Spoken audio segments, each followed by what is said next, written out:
Šis ir mūsu laiks, brālīt, mirklis, kā skrēceļš, mēs esam gatavi rekords stādīt. Sveiciens visiem hokeja līdzjutējiem. Montaimer podkāsts ir atpakaļ, mans vārds Arvis Kudiņš un ar mani kopā Arturs Apškāns. Sveiks, Artur! Sveiks, Arvi! Čau visiem klausītājiem, Montaimer 25. epizodē, kurā atkal runāsim par hokeju, kad hokeja sezona nenotiek. Un būs interesanti, manuprāt, epizode ar to, kad, manuprāt, mums abiem būs interesanti parunāt par līgu, par kuru mēs parasti podkāstā vismazāk runājam. Un līga, kurai es vispār nesekoju līdzi, tā ir Čehijas ekstralīga, kur spēlē daudz latviešu hokeisti. Pirmo reizi esmu tā riktīgi iedziļinājies šajā līgā, sastāvos, un būs interesanti salīdzināt mūsu abu viedokļus. Un cerams, ka kāds klausītājs arī ir informēts par latviešiem, kuri būs katrā klubā, par kuriem mēs runāsim. Jā, noteikti šī nav tā līga, par kuru mēs vismazāk goši runāt, ja tur Somijas līga vēl vairāk tiek aizmirsta, Zviedrija vispār, tāpēc, ka tur latviešu īsti nav. Tāpēc arī tā Čehijas ekstralīga. Jā, tāpēc arī Čehijas ekstralīga ir tuvāk, lai gan viņi nerāda Latvijā, tāpat kā Zviedrijas līgu, tur tomēr ir gan daudz latviešu. 9 spēlē šajā sezonā, bet iesākumā vēl par aizvadītajām brīvdienām, par Rīgas svētkiem, vai ne? Izdevās mums arī beidzot satikties klātienē, bet par to pēc tam iesākumā vēl par lielisko Red Bull šaurunu pasākumu. Tas bija vienkārši fantastisks pasākums. Ierados tajā pasākumā jau 10. Tur apskatīju visas mašīnas, visu, arī formuloju. Goži netiku klāt, bet varēja nofotografēt no pāris metru attālumu un redzēt viņu, kā viņi izstāsta dzīvē. Un tiešām skaista mašīna. Tas bija Red Bull 2012. gada modelis, ar kuru Sebastians Vettels izcīnīja titulu.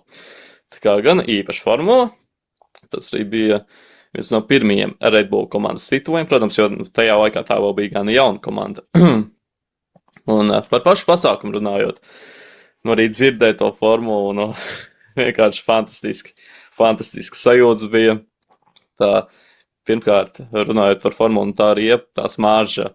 Un ne tikai formulai, bet arī pārējām mašīnām, kad tiešām tika griezts saulītes, un tur varēja just to mašīnas aromāts, kā es to teiksim tā, un arī dzirdēt un formulēt tā skaņa. Un tā kā viņi, tad, kad Patriks Frīzeheims uzgriez apgrieziens, tā kārtīgi deva pausīm. Varēja just tādu normālu spiedienu punkādiņām. Lieliski sajūta. Un kopumā lielisks pasākums, bet mīnus organizatoriem par to, ka, labi, es stāvēju pašā pirmajā rindā, es tur aizgāju jau 1,5 stundu pirms pasākuma sākuma stāvēt, lai varētu no ļoti labas vietas to visu vērot. Bet tiem, kas bija aizmugurē, viņiem bija ļoti grūti redzēt, kas tur notiek, jā.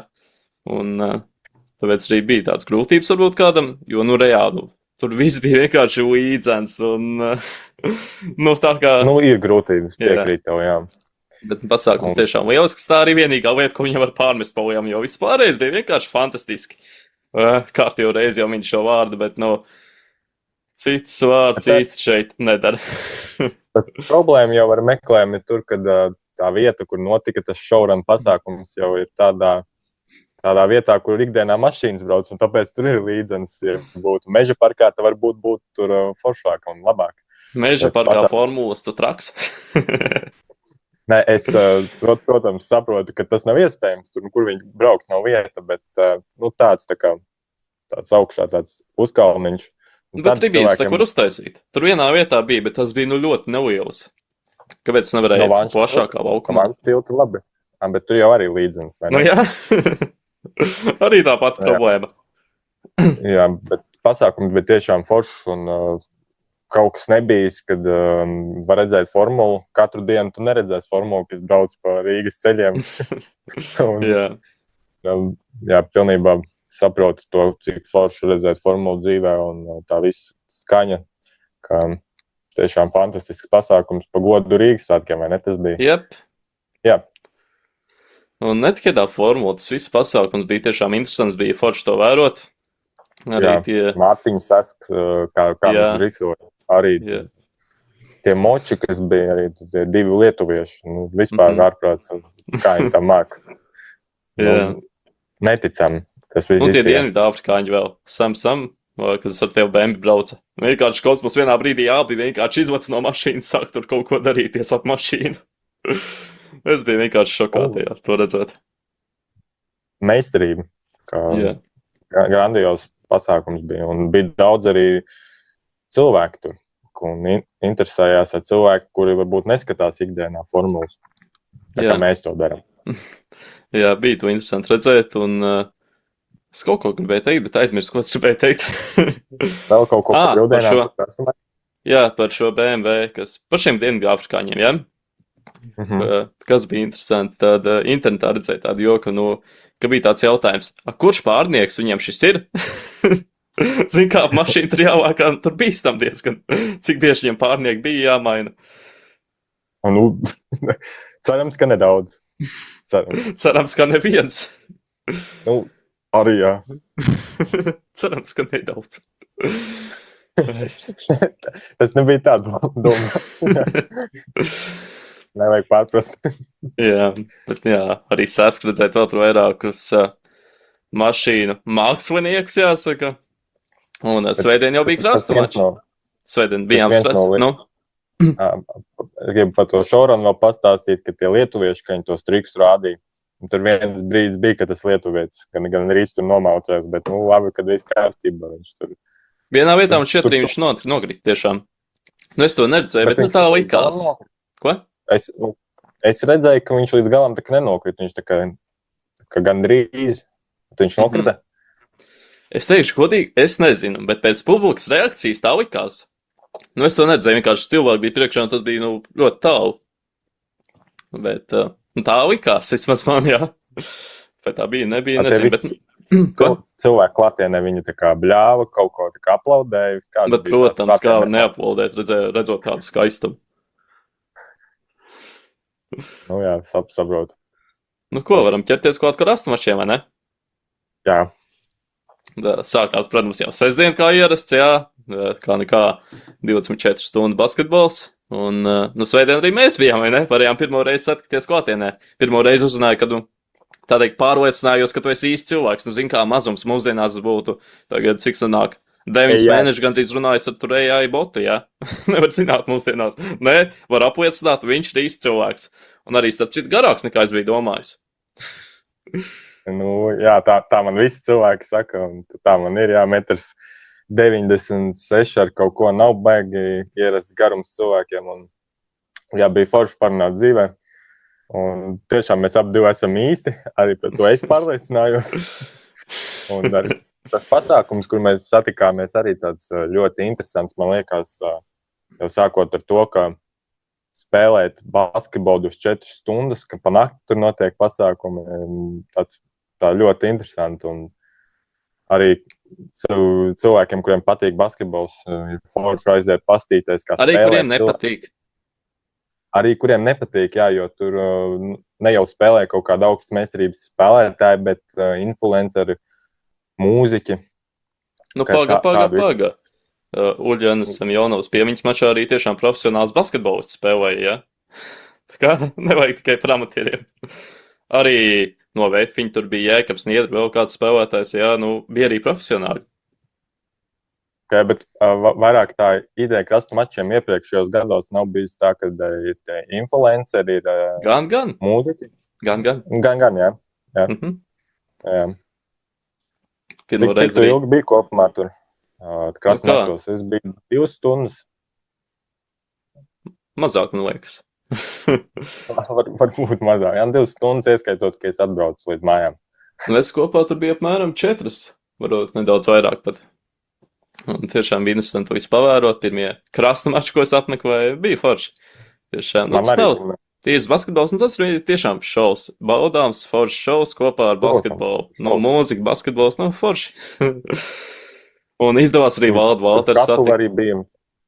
Jā. Tur mūziķi, reperi. Jā, pēc basketbola. Ko? Grandios tāds arī labs pasākums, kā var atpūsties, manuprāt, ideāli brīvdienās. Jā. Politiķu mačā laukumā devās arī leģendārais Valters seniors. Bija interesanti pavērot, kā viņš vēl joprojām var paspēlēt. Jā. Ko? Vēl labi spēlē? Uz politiķu fonu viņš tiešām nekritā no kopējā fona, un viņš cieņ viņam, ka viņš joprojām var spēlēt gan augstā līmenī, cik no augstā, jā, bet tomēr. Bet bija arī tās gods pēc tam viņu satikt pēc pasākuma un nofotografēties. Es biju tiešām priecīgs viņu satikt. Un izdevās arī man noķert, starp citu, mūsu premjeru, Kulbergu. Ar viņu arī nofočējos. Super. Tā jau tev forša pieredze arī, vai ne? Brīvdienās. Jā, starp citu, kamēr, tas jau bija pēc pasākuma. Tur sēdēju pie tās, Esplanādē sēdēju, pirku vilcienu biļetes, pēkšņi paceļu acis skatos, Edgars Jaunups iet man garām. Viņš jau bija pagājis man garām kādu krietnu, kādu brīdi iepriekš. Un es tā domāju, gribējās viņu satikt. Zin kā, noķert viņu. Jā, forši. Jā, tiešām lielisks pasākums. Un, gan es domāju, kuram ķerties klāt hokejam, vai ne? Aiziet, varam. Ko, sāksimies ar aizsargiem, pēc tam pie uzbrucējiem pāriesim, neizdomājat? Jā, un kura būs pirmā komanda, ar kuru mēs sāksim runāt? Uibereca, kurā spēlēs Kristaps Zīle. Tā, pagad, tūlītās. Viņam līgums uz šo sezonu, un pēc tam vēl vienu iespēju to pagarināt, redzēsim, vai tā tiks izmantota, bet sastāvs viņiem gan interesants. Klāt ir nācis tāds spēlētājs kā Jakubs Rišovs, kas bija rezultātīvs AHL diezgan tiešām jaunu čehu spēlētājs, būs interesanti pavērot, kā viņš izskatās Čehijas ekstralīgā. Un viņš arī spēlēja pasaules čempionātā, ja es nekļūdos, vai ne? Čehijas izlases sastāvā. Jā. Es nesaprotu, vai viņš bija uz čempionātā, vai viņš tikai pārbaudas spēlēja. Bet katrā ziņā es viņu redzēju Čehijas izlases krekvā. Bet tagad vienkārši piemirst nedaudz. Manuprāt, ka jā. Jā, nāca klāt no uzbrucējiem Ondrejs Pročaska, ja runājam par aizskatiem. Tad, tur neviens tāds top spēlētājs nav nācis klāt, kas būtu tāds tiešām reāls konkurents Zīlēm. Tur Jakubs Seidls jaunais no VHL atnācis un Tomašs Hanuseks. Nevarēju izlasīt, ko viņš sarakstīs. Nebija pirmā reize, starp citu. Bet, kādās arī brīžiem tā. Protams. Un, viņš iepriekšējā sezonas beigās pievienojās, viņš bija izīrēts no Zvinas. Tagad viņš pievienojies komandai pilnvērtīgi. Un pārbaudas spēlēs viņš spēlēja kopā ar Zīli abās, starp citu.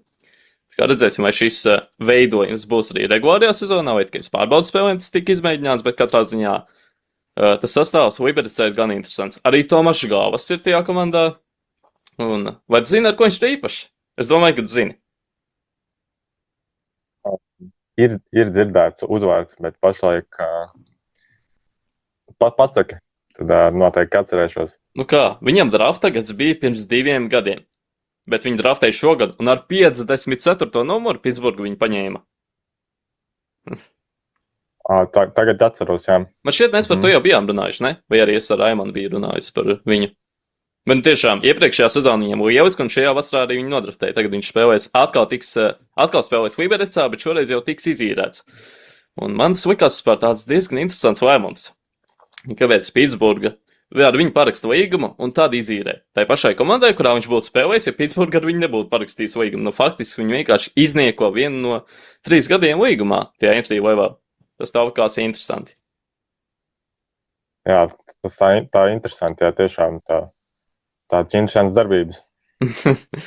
Jā, un savukārt arī papīra, kā tie aizsargi pāri varētu izstīties. Pirmajā pārīs vajag Šimeku un Galvasu, otrajā mūsu Zīle un Mihāls Ivans, un tad trešajā, tur jau jādomā, es lieku katrā ziņā kanādieti un Hanušeku vai arī Denisu Zemanu. Katrā ziņā viens no viņiem spēlēs trešajā pārī, un otrs spēlēs kopā ar Ahoku. Nē, viens no viņiem spēlēs kā 7. aizsargs, otrs spēlēs kopā ar kanādieti Ahoku. Tā es gribēju teikt. Kā tev šķiet, kurā pārī varētu spēlēt Zīle, ar kuru spēlētāju? Es ieliku Kristapu Zīli pirmajā maiņā kopā ar Šimeku, Radimu Šimeku. Manuprāt, viņi varētu spēlēt kopā vienā maiņā. Un es domāju, ka Kristaps Zīle ir arī šādā komandā ar iespēju spēlēt pirmajā maiņā, ka viņš neizkristu, manuprāt, tur ārā, jo viņam ir labs distanču šāviens, hokeja valodā tāds spēcīgs uzmetiens no zilās līnijas uzbrukuma zonā, kas ļoti bieži ir bijis bīstams. Es domāju, viņš varētu būt pirmajā maiņā, ja viņš labi spēlēs. Es domāju, ka viņš to var darīt. Jā, bet tu zini, man šķiet, hokejā pat nav tik liela nozīme, vai tu esi pirmajā vai, teiksim, otrajā pārī. Jo, daudzām komandām tie pāri ir ļoti sabalansēti. Vismaz pirmie 2, ko? Tu domā aizsargu ziņā vai kopumā visu, visās pozīcijās skatoties? Tieši aizsardzes ziņā. Uzbrucējiem jau tur jāskatās, kāda komanda atkal liek pirmajā maiņā, visas zvaigznes, kāda atkal balansē. Un kā katrs treneris tam visam pieiet. Manuprāt. Ja man kā fanam ir jāizsaka viedoklis, es domāju, ka labāk balansēt, jo, ja saliek visus zvaigznes vienā maiņā, nu, tad viss pārāk individuāli aiziet. Tas, man liekas, visās līgās, visu veidu līmeņu hokejā.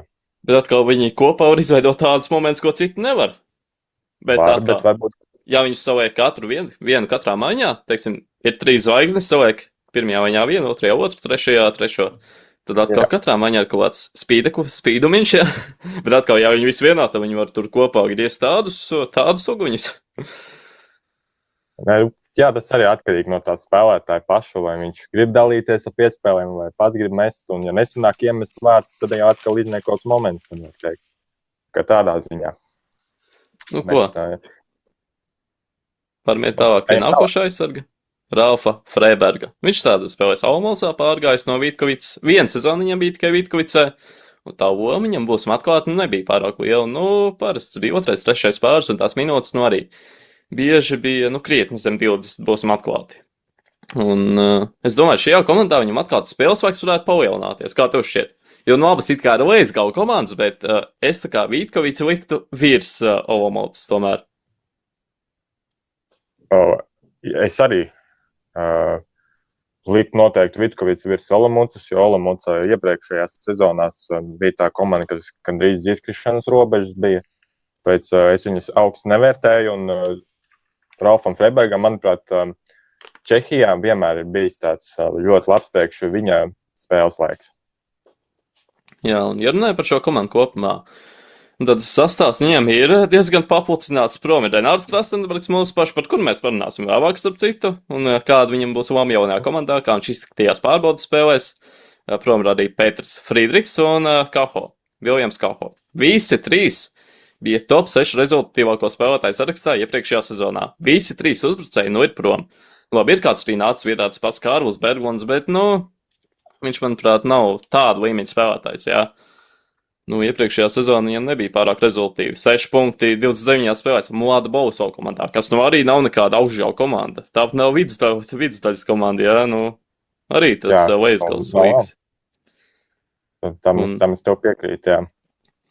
Un arī vēl klāt nācis Zeksenišins, viņš gan ir tāds interesants spēlētājs. Iepriekšējā sezonā sezonu noslēdz jau Slovākijā, bet pirms tam spēlēs Vācijā Šveningers Veldings komandā, un 2024.-25. gada sezonā 37 rezultatīvitātes punkti dēļ. Tā tomēr ir tāda kvalitātes dzīve, vai ne? Noteikti. Tas parāda, ka tam spēlētājiem ir kvalitāte. Un viņš atkal tāds, tiešām zolīts pastiprinājums, kurš atkal varbūt atsver pat, ja aizgājuši ir 3, teiksim, ja paņem viņu un vēl vienu, diezgan zolīti spēlētāji. Varbūt tas arī to visu atsver. Jo Senišins, tiešām labs spēlētājs. Meistarīgs, kurš var arī vienatnē izveidot dažādus momentus. Un starp citu, Freibergs pirmajās 2 pārbaudas spēlēs spēlēja pirmajā pārī kopā ar Hradeku. Un redzēsim, vai šāds pats pāris būs arī jau regulārajā sezonā, kad tā pienāks, un es domāju, ka tā būs.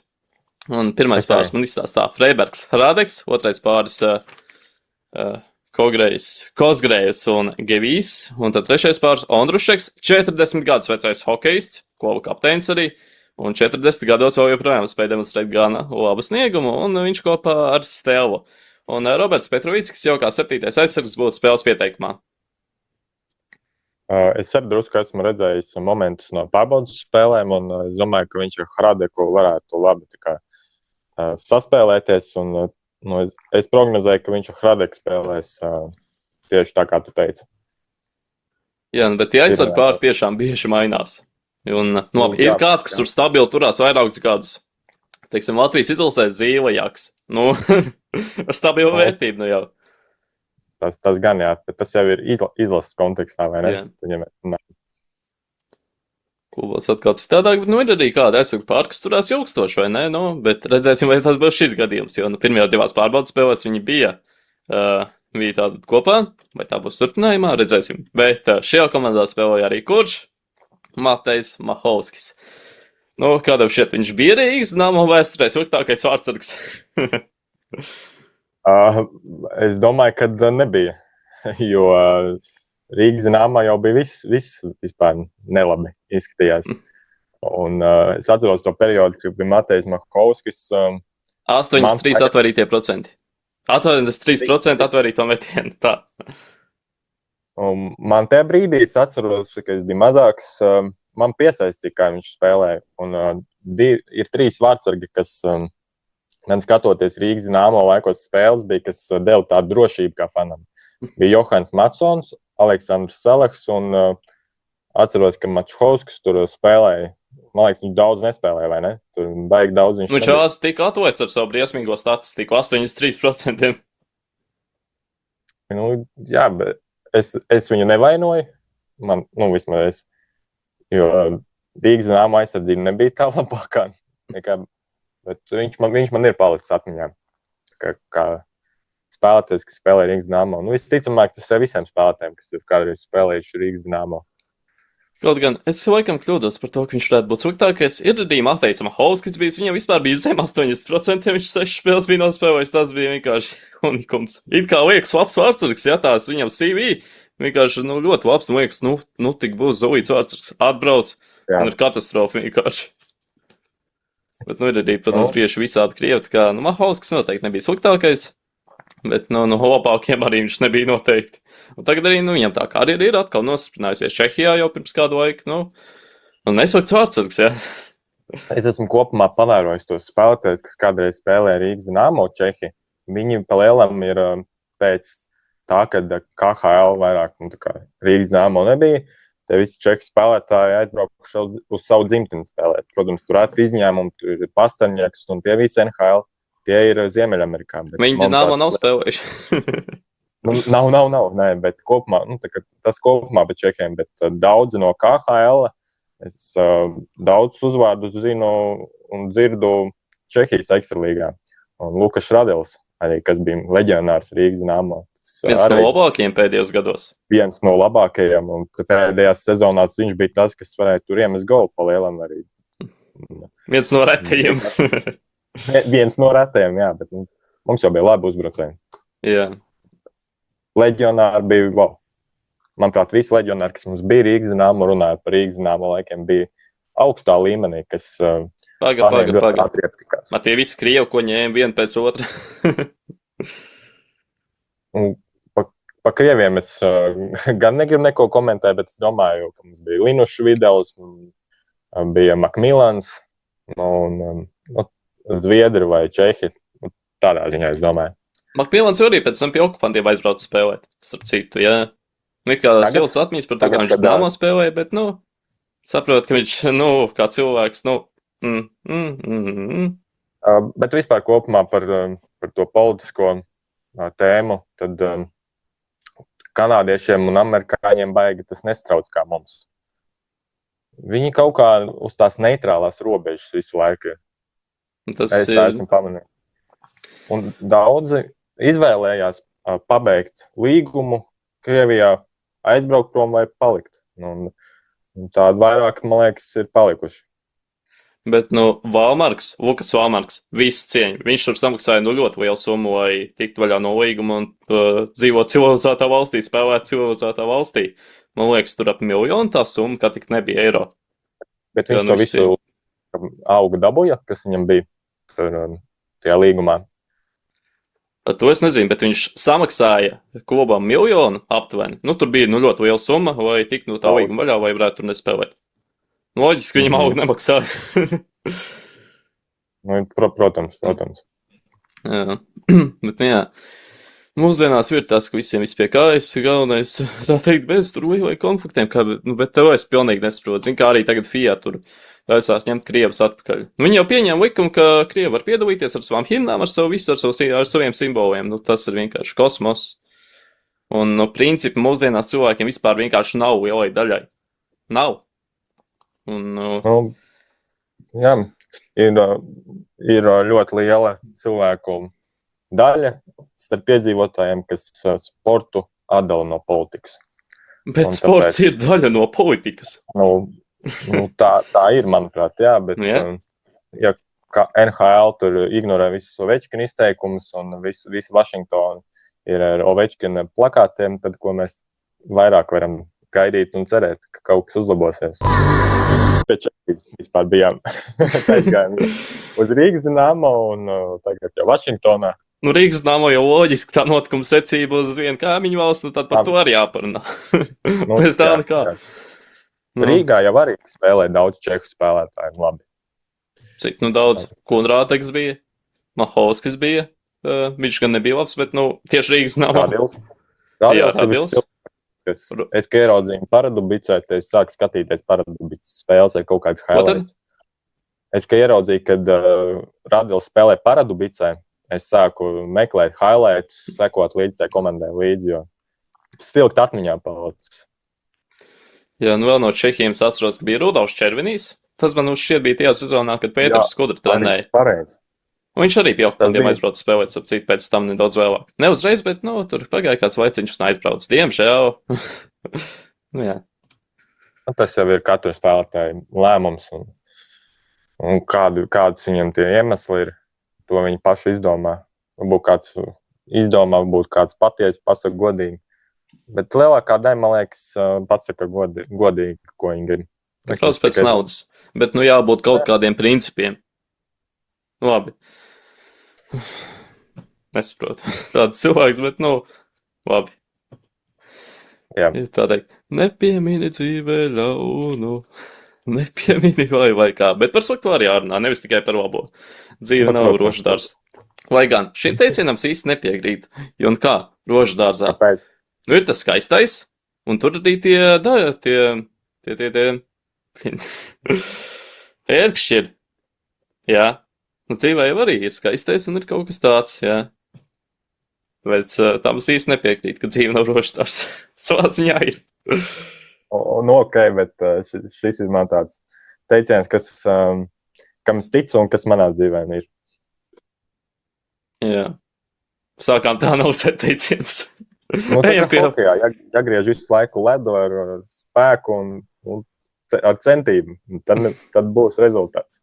Kāds ar rozēm sakars? Es domāju, rozes ir vispār tā metaforiski, tādā ziņā. Ejam pie hokeja. Kristiāns Robīts spēlēs Pilzenā. Jā, viņš turpinās spēlēt Pilzenā, atgriezās spēlē iepriekšējā sezonā, kā janvārī pēc tam, tāpēc tā sezona viņam tāda, kāda bija, tāda bija. Tā diezgan saraustīta, pilna ar problēmām. Tu bija pēc tam, protams, problēmas iet atkārt ritmā. Īsti tas, manuprāt, neizdevās. Bija viņš ļoti maz rezultātīvs, salīdzinot ar to, kā viņš spēlēja pirms tam. Savā ziņā. Bet, es ticu, ka šajā sezonā viņš būs atpakaļ un spēs atkal demonstrēt vienkārši lielisku sniegumu laukumā. Un es domāju, ka viņam tā loma arī būs ļoti liela. Starp citu, šajā komandā tieši ar aizsargiem ir daudz kas izmainījies. Stjuarts Persijs devies prom. Ville Lainens arī devies prom, un vēl arī, protams, Pēters Zamorsks. Šie ir tā trīs ļoti pieredzējuši aizsargi, un viņu zaudējums būs manāms. Ir gan nākuši ietāpārs, bet tie ir tādi ļoti jauni spēlētāji, un tas arī parāda, ka komandai tas aizsardzības modelis mainīsies, un pat ļoti. Jo ja tu nomaini dažus jau vecos ar jaunajiem, jo, vienkārši cita domāšana. Tie, kas ir pieredzējušāki, tie jau ir krietni tādi, vairāk saprotošāk, kā rīkoties. Ja? Jā, vairāk domā galvenais, vairāk domā tāda par aizsardzību, respektīvi. Galvenais ir tā pa vienkāršo nospēlēt un tā. Tā parasti domā pieredzējušāk aizsardzi, kas ir daudz ko piedzīvojuši hokeja dzīvē. Ar tie jaunie, viņi tās robežas varbūt tik labi nesaprot un, iet dažreiz par tālu. Jā, tur tā lieta. Jā. Nevar tā, ka tie arī tie pieredzējušie nemēģinātu uzbrukt, bet vienkārši viņi vairāk saprot tās robežas, mazāk riskēja pāri tai riska robežai maksimālajai. Un klāte nāca tāds Kārtas Robertsons iepriekšējā sezonā 9+29, Liptovski Mikulāšu komandā, ļoti rezultatīvs. Dilans Makfīrsons 5+24 iepriekšējā sezonā Slovākijas ekstralīgā un Aleks Čeks. Viņš gan tāds jaunais spēlētājs no Moda Bols vēl atnācis. Un arī Kromjaks. Labi, Čeks vēl varētu spēlēt diezgan zolīdu lomu, bet tas Kromjaks, viņš varētu ar vienu Čehu jauno spēlētāju aizmirst tagad uzvārdu, dalīt to spēles laiku. Un viņiem abiem tā loma pārāk liela nebūs. Tas ir skaidrs, manuprāt, ja nenotiek kaut kāda brīnumi. Bet, ja, kā jūs teicat, es minēju to, ka ir aizgājuši vairāk pieredzējušie aizsargi. Un, labi, Zamorskis bija tāds tiešām uzbrukošais aizsargs, bet šeit ir nākuši vietā Robertsons un Makfīdsons, kas arī ir tādi ļoti uzbrukošā aizsargi. Un tagad Pilzenā būs tāds uzbrukošo aizsargu sastāvs. Atšķirībā no Jokaļa, ko es tur stāstīju, ka tur tie aizsargi pa lielām, visi ir aizsardzības tipa aizsargi. Labi, gandrīz viss faktiski, jā. Vismaz ar maz rezultatīvām iepriekšējām sezonām, kas kādreiz varbūt arī kāds no viņiem bija tur rezultatīvs Eiropā, bet pēdējie gadi tā diezgan labi. Un, jā, šeit atnāk divi tādi ļoti uzbrukoši tipa aizsargi, un būs interesanti pavērot, kā viņiem izdosies iekļauties Čehijas ekstralīgā, jo viņi tomēr atnākuši no tāda nedaudz zemāka līmeņa. Viens no Austrijas līgas atklātā čempionāta, un otrs jau no Slovākijas. Kā tev šķiet, ko nozīmē tas, ka viņi maina pieredzējušos pret jaunākiem un ņem turklāt ļoti uzbrukošs jaunos spēlētājs? Cik jaunos pār 20 gadiem, bet, domu saprati. Jā, es sapratu domu, un es domāju, ka viņi šādu taktiku izmanto, lai uztaisītu uzbrukošu aizsardzību ar jauniem spēlētājiem, kuri attīstās, un tas, manuprāt, tas ir ļoti labs variants, kā tai komandai mēģināt attīstīties, jo arī šī komanda ir tā komanda, kurai vajag palikt labākai. Viņi nav komanda, kas cīnās par titulu, bet viņi, ja dabūs labas, pa plēfiem, jā, bet kad titulu kandidāti galvenie top 3 nē. Un es domāju, ka viņi veic pareizo darbību ar to, ka viņi paņems jaunus aizsargus. Un arī runājot par Rubīnu, es domāju, ka viņam nākamā sezona būs daudz labāka, un viņš ir tas uzbrukošais aizsargs, ka viņam tā trauma, kā jau mēs minējām iepriekš, viņa moca visu laiku, mocīja. Tagad ilgāks brīdis bija. Negluži trauma, bet tas atveseļošanās process. Zini kā? Viņš iegāja 2. sezonas pusē tikai tajā spēļu ritmā. Un kur ir problēma? Ja viņš, teiksim, viņš būtu savainots to pašu laiku, bet, teiksim, viņš atgrieztos to septembrī, varētu sākt trenēties septembrī. Manuprāt, tas nebūtu tik traki. Kāpēc? Un septembrī vēl arī pārējie spēlētāji vēl tikai ieiet tajā ritmā. Bet sezonas vidū visi jau ir tajā top formā, gandrīz vai varbūt arī kāda komanda ir, bet vai tas ir pareizi atkal, ka tu vēl kādu laiku pirms playoffiem jau esi tādā top shape'ā? Tas jau cits jautājums, jā, bet katrā ziņā noteikti sezonas vidū ir grūtāk atgriezties nekā sezonas sākumā. Piekritīsi? Noteikti, jā, tāpēc, ka sezonas vidū, manuprāt, grūtāk ir atgriezties sastāvā, jo ir jau saspēles veiktas, spēlētāji jau ir saspēlējušies un iejutušies, un tu ja neesi tajā visā jau ķīmijā iekšā, un tad tev grūtāk ir tur iesaistīties. Bet tas atkarīgs no tās spēlētāja individuāli. Ja tu esi top skorers bijis, un tad, ja, piemēram, Balcers tur izkrīt ārā. Tāpat vajadzēs ieskrieties. Ko teici? Tāpat vajadzēs ieskrieties. Vajadzēs, bet viņš jau tāds, man liekas, viņam tā situācija tā vieglāk ir. Ja tā bet jebkurā gadījumā vajadzēs to laiku, vai uzņemt formu? Vajadzēs, jā. Tas atkarīgs ir no lomas ieskriešanās ziņā, bet, protams, jā, ja ir problēmas ar potīti vai ar kājām, kas visbiežāk ir, kas bija Rubīnam par traumu, var precīzi pateikt? Tā es tūlīt paskatīšos, tagad piemirst nedaudz. Savainojums. Tā, pagaid. Tikmēr pārunā. Bet es domāju, ka Rubīns iejutīsies, ka viņam problēma nebūs. Viņš jau nav nemaz tik jauns hokejā, viņam ir pieredze svarīgos brīžos. Ķermeņa augšdaļas savainojums tas bija. Jā, es tā domāju. Ka arī, jebkurā gadījumā tas nav vienkārši, jo ar augšdaļu te nulles visu turēšanu.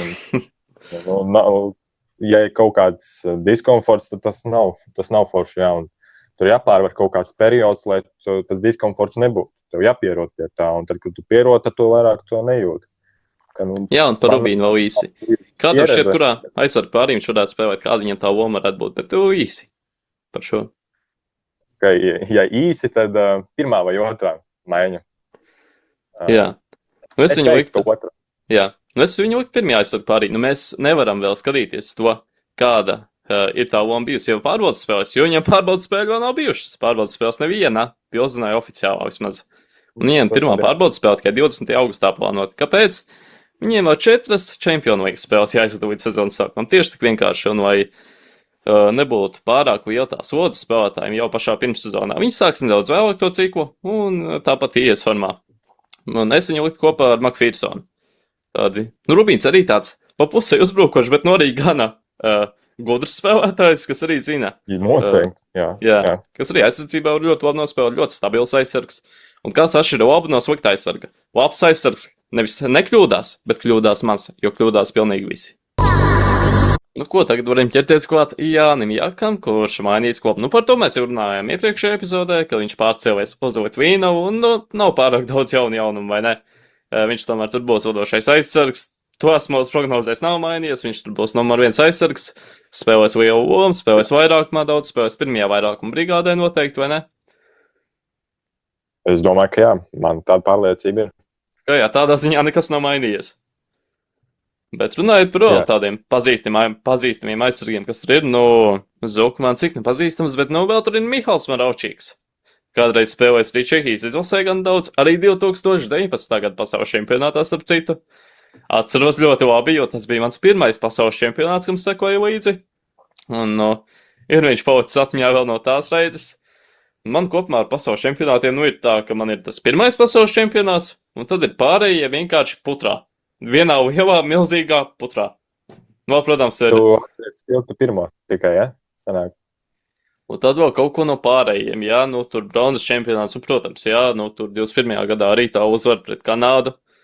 Bet lielā mērā tas viss pārējais ir jau putrā. Labi, es atceros vēl arī to grūto pasaules čempionātu, ka tas bija tieši pirms bronzas, kad mēs tur mocījāmies ar poļiem, ar britiem, bet no tā pārējais... Tas bija pēc bronzas. Ha? Tas bija pēc bronzas. Nē, pirms. Es atceros, ka bija vēl tās runas, vai viņu atlaist, nevajag atlaist, un tad nākamajā gadā viņš izcēla bronzas medaļas kopā ar izlasi. Un tad es tev piekrītu, man arī tad līdzīgi kā tev, kad pirmais čempionāts 21. gadā ir ļoti spilgts, jo mēs uzvarējām Kanādu. 22. es arī atceros, uz 3. protams, bet pirms bronzas bija čempionāts, kas bija Somijā, un mēs nespēlējām ar Poliju. Pēc bronzas, manuprāt, čempionāta mēs spēlējām ar poļiem. Nē, es tagad paskatījos 22. gadā Tamperē. Grandiozais, un tad nākamajā gadā bija poļi. Pastīšos, Foškora, tāpēc, ka es diezgan pārliecināts, ka man ir taisnība. Es par savu taisnību, jo man liekas, man taisnība. Tā labi pārunāt, kamēr kaut ko vienalga par ko. Es kamēr paskatīšos. 23. gads bija Rubīns, kur mēs runājām necik ilgi. Iemet to bronzas vārtus. Foškora nestrādā tieši tagad. Es redzu.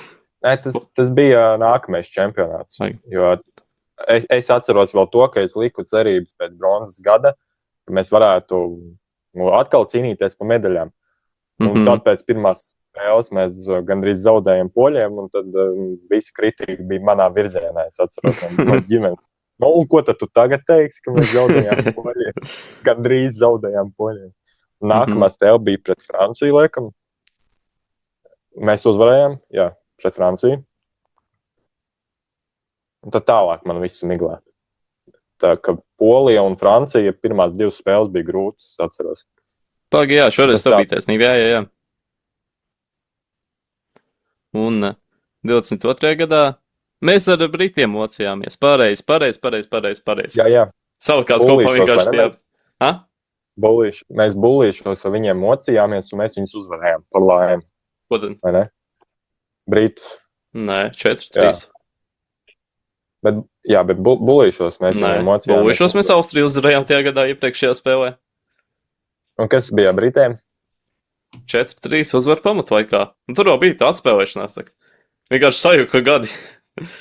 Man tajā čempionātā sajukus ir Austrijas tas spēle un Bricija. Jā, tur bija 3-1 tajā spēlē, un tad mēs atspēlējāmies. Ja bija tā lielākā kritika. Mēs pagājušajā sērijā runājām par Vītoliņu, un viņam bija tā kritika pēc tām spēlēm pret Britiju, Lielbritāniju, pret Austriju. Mums joprojām ar Austriju neiet. Pat pēc bronzas. Yep. Viņi ir ļoti grūti pretinieki. Bet man bija Austrijā tā hokeja izaugsme ir noteikti, jā. Nu, tas pats Kaspers ir nācis jaunais. Ļoti Rorers. Man ļoti Jā, Rorers Rorers. patīk, jo viņš Cīrihē. Es viņu iepazinu ar Cīrihu. Nu, skatoties Cīrihs Lions. Jā, tur vēl vairāk tiešām tādi talantīgi austrieši, kas spēlē ļoti augstā līmenī. Un viņiem tas hokejs tiešām ir tādā augšu pieejošā fāzē. Nu, to nevar noliegt, es domāju, vai ne? Jā. Bet arī Latvijai tas tāpat ir. Jo nu nekad mums nav bijusi tik labi izlast tādu sastāvu dziļumu, kā ir tagad. Nu nav. Jā. Tas sastāvu dziļums noteikti nekad tāds nav bijis, kā ir tagad. Varbūt tas tieši pamatsastāvs, varbūt ir bijis līdzīgā kvalitātē, bet tas dziļums nekad. Nu nekad. Jā. Un, tam es piekrītu. Mēs katrā epizodē runājam par mūsu līgu, un es izsaku visu laiku pretenzijas par mūsu līgu. Tad, ir iemesls. Un Austrijas. Ir iemesli. Salīdzinot Latvijas un Austrijas līgu, kur tu liec labāk? Un tas ir jautājums vispār. Kas tas ir, ka Ohio mēnesi pirms līgas sākuma nav zināms kalendārs? Vēl joprojām, vēl šodien mēs ierakstām 17. augustā, ir 5 vakarā un nav zināms kalendārs. Kā tas var būt profesionālā līgā? Mēs pirms pāris gadiem bronzu izcīnījām pasaules čempionātā, un mūsu līgai kalendārs nav zināms mēnesis pirms sezonas sākuma. Vēl nesen paziņojot, ka ir komandu skaita pāris dienas atpakaļ reāli. Nu, kas tas ir? Nu, labi, līgas kvalitāte aug, bet nu, kas tas ir no organizatoriskā? Nu, kā tas var būt? Nu, katrā sevis cienošā līgā vajadzētu būt, ka tas līgas kalendārs, nu, kā minimums tas, kuras komandas tur spēlēs, nu, tam jābūt zināmam jau laicīgi. Bet tādā realitātē mēs dzīvojam, ja, ka reāli, tas nav normāli. Tā nevajadzētu būt. Beidīgi ir tas, ka mums tiešām hokeja attīstība ir augstā līmenī, un mēs varētu uztaisīt normālu čempionātu, normālu līgu, kur arī, es domāju, tad ienāktu vairāk šie ārzemnieki. To mēs ar pagājušajā epizodē runājām. Video pāris, ja, tur Liepājā vairāk spēlēs, bet... Ir, jā. Bet no organizatoriskā vajag piestrādāt, un ļoti. Jā. Īsāk sakot, mani par LHF prezidentu visu sakārtošu. Mūsu abas, es būšu tas palīgs tev. Vietnieks. Es varētu, Instagramā tur piesaistīt cilvēkus ar plakātiem stāvēt, lai nāk. Ja cilvēkiem būtu interesi, tad tas būtu forši. Jo es domāju, ka mēs tukši tagad nerunājam, jo man pašam kā fanam nav interesi iet. Tu brauks no savām mājām, piemēram, uz Mogo spēli pret Prizmu.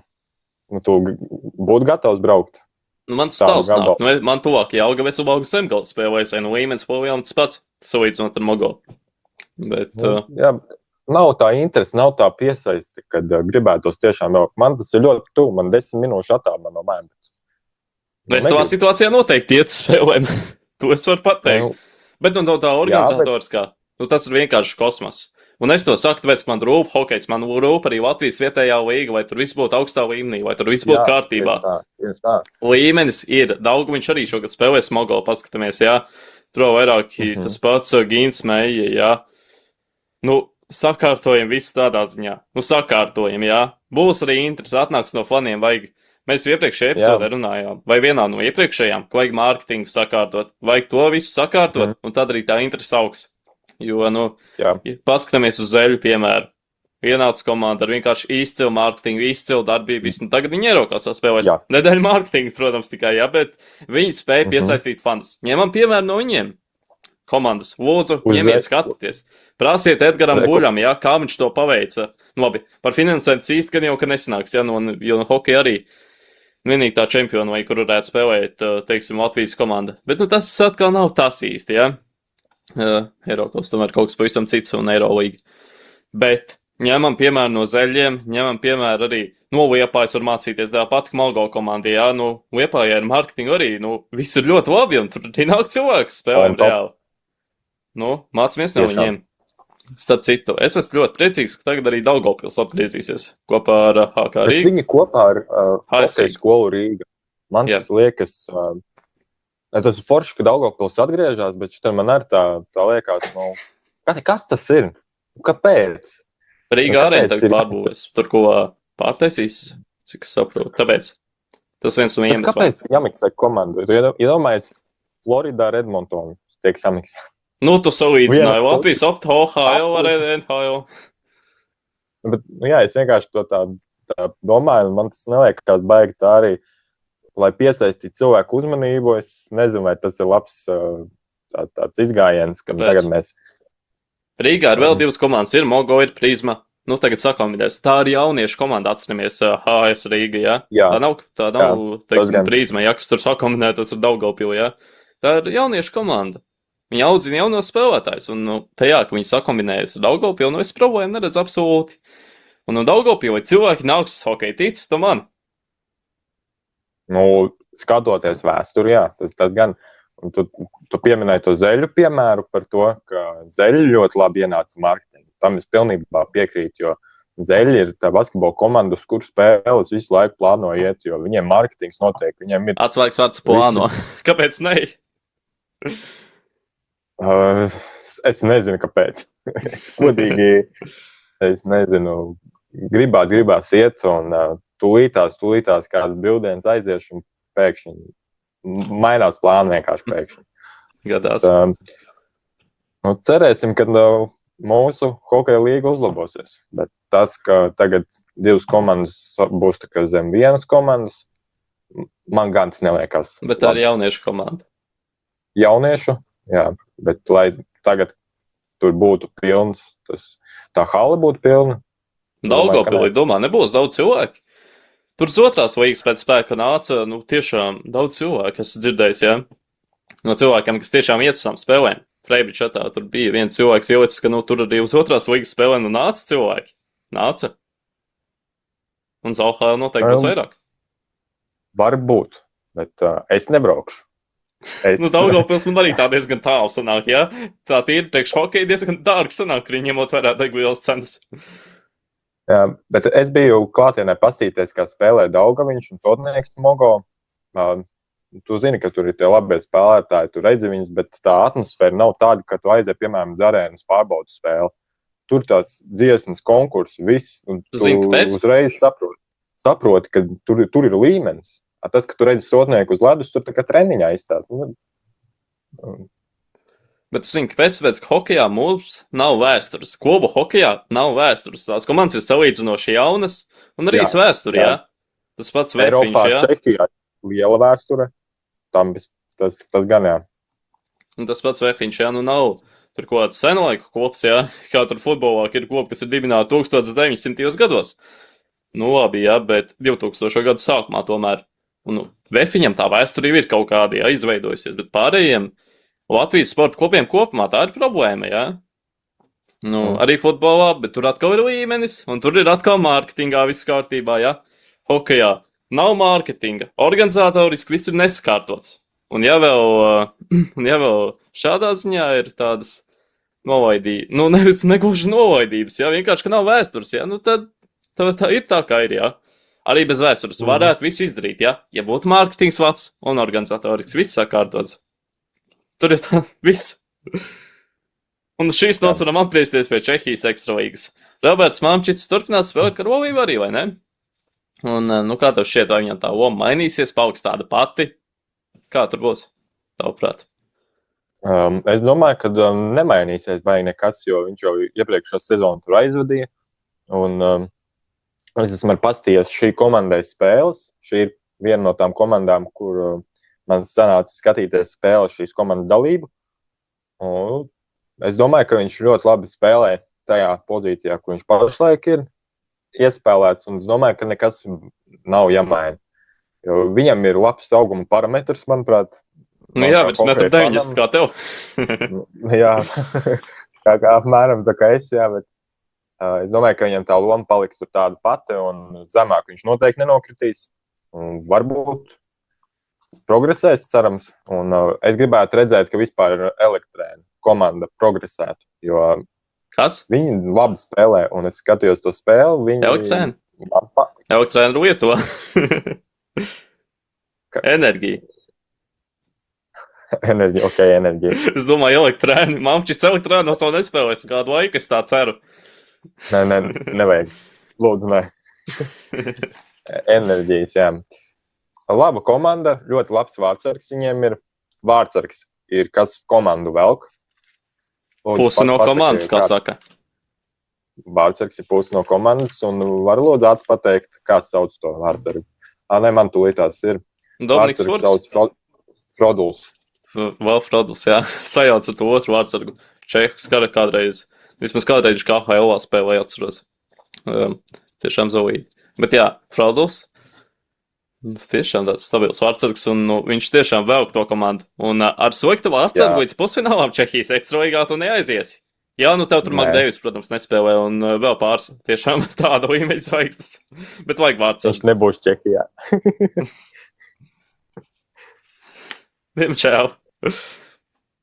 Bet runājot par Mamčicu lomu, es domāju, ka tā samazināsies. Protams, ir vairāk aizsargājis gaišajā, tur Jāks, Torijs Devo, Ādams Kuļīgs. Viņam gan tikai 7 spēles, jā, bet Miskiska, jāņem 48 spēles, plus 12, Davids Moravets, jā, bet viņi nebija tajā aizsargu hierarhijā virs Mamčica. Labi, izņemot tur Jāku un Toriju Devo, jā, bet paskatāmies, kas ir nākuši klāt. Daniels Brīkvijs 6 plus 25 Somijas līgā. No Tapars atnācis, top kops Somijā. Labi, šo sezonu varbūt tā hierarhija atkal mainīsies, ņemot vērā to, ka jokeri ienāk. Par to jau iepriekšējā epizodē stāstīju, iemtiena epizodē. Es gribētu to redzēt. Tā kā, ja neesat vēl nav klausījušies, droši to izdarīt šajā pašā uzvaras formula kanālā. Un vēl nāca klāt Tobijas Vīnbergs, arī no Somijas līgas 2 plus 15, 53 spēlēs, arī tāds gan rezultīvs aizsargs. Cik rezultīvs būtībā? Jo, tie aizsargi Somijā ir rezultīvāki, un arī uzbrucēji, jā, bet tās spēles ir vairāk, tāpēc atkal tas jārēķina vidējais punktu skaits, nevis tur jāskatās. Tam 30 punkti, Čehijā tur vienam spēlētājiem 20. Būtībā tas ir gandrīz tas pats, jo Somijā tās spēles vienkārši ir vairāk krietni. Jā.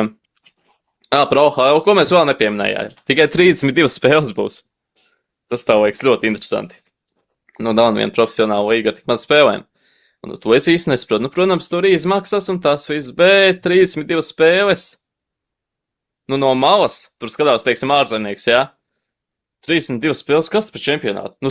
Tā uz to varētu skatīties kāds ārzemnieks, jā? Kas varētu šeit apsvērt braukt, bet skatās 32 spēles. NHL braucēji, NHL spēlētāji vispār būtu šokā, kur tik maz jāspēlē, viņi pieraduši pie. Jā, viņiem 82, neskaidot playoffs vēl. Labi, Latvijā, protams, playoff tur vēl pievaikās klāt, jā, bet tomēr 32 vai 82. Labi, cik līmenis par to? Jā, par to nerunāsim. Jā, pašā Somijā 64, divreiz vairāk. Tepat pār Baltijas jūrai. Jā, bet, tieši tā. Vēl viens aizsargs, kas ir pievienojies, tas ir Elmerī Eronets. 3 plus 16 no HPK atnācis. Šie ir tādi 3 vārdsargi.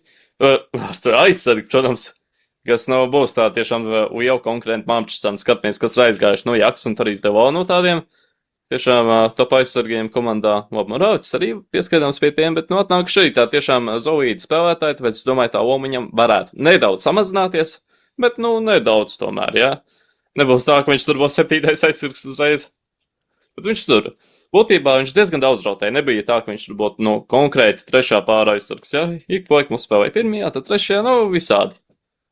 Tā kā jā, tas noteikti arī mainīsies. Sezona bija 19. 20. gadā. Šim aizsargam 32 punktu un iemeta 9 vārtus. HPK komandā. Eronenam. Jā. Jā. Un redzam, tāds spēlētājs pievienojies. Tāds, jā, ka aizstājies diezgan zelīts. Viņš un Brīkvijs abi faktiski aizpildīja šo to lomu pa 2. Un aizgāja viens uzbraukošais, atnāks 2 vietā.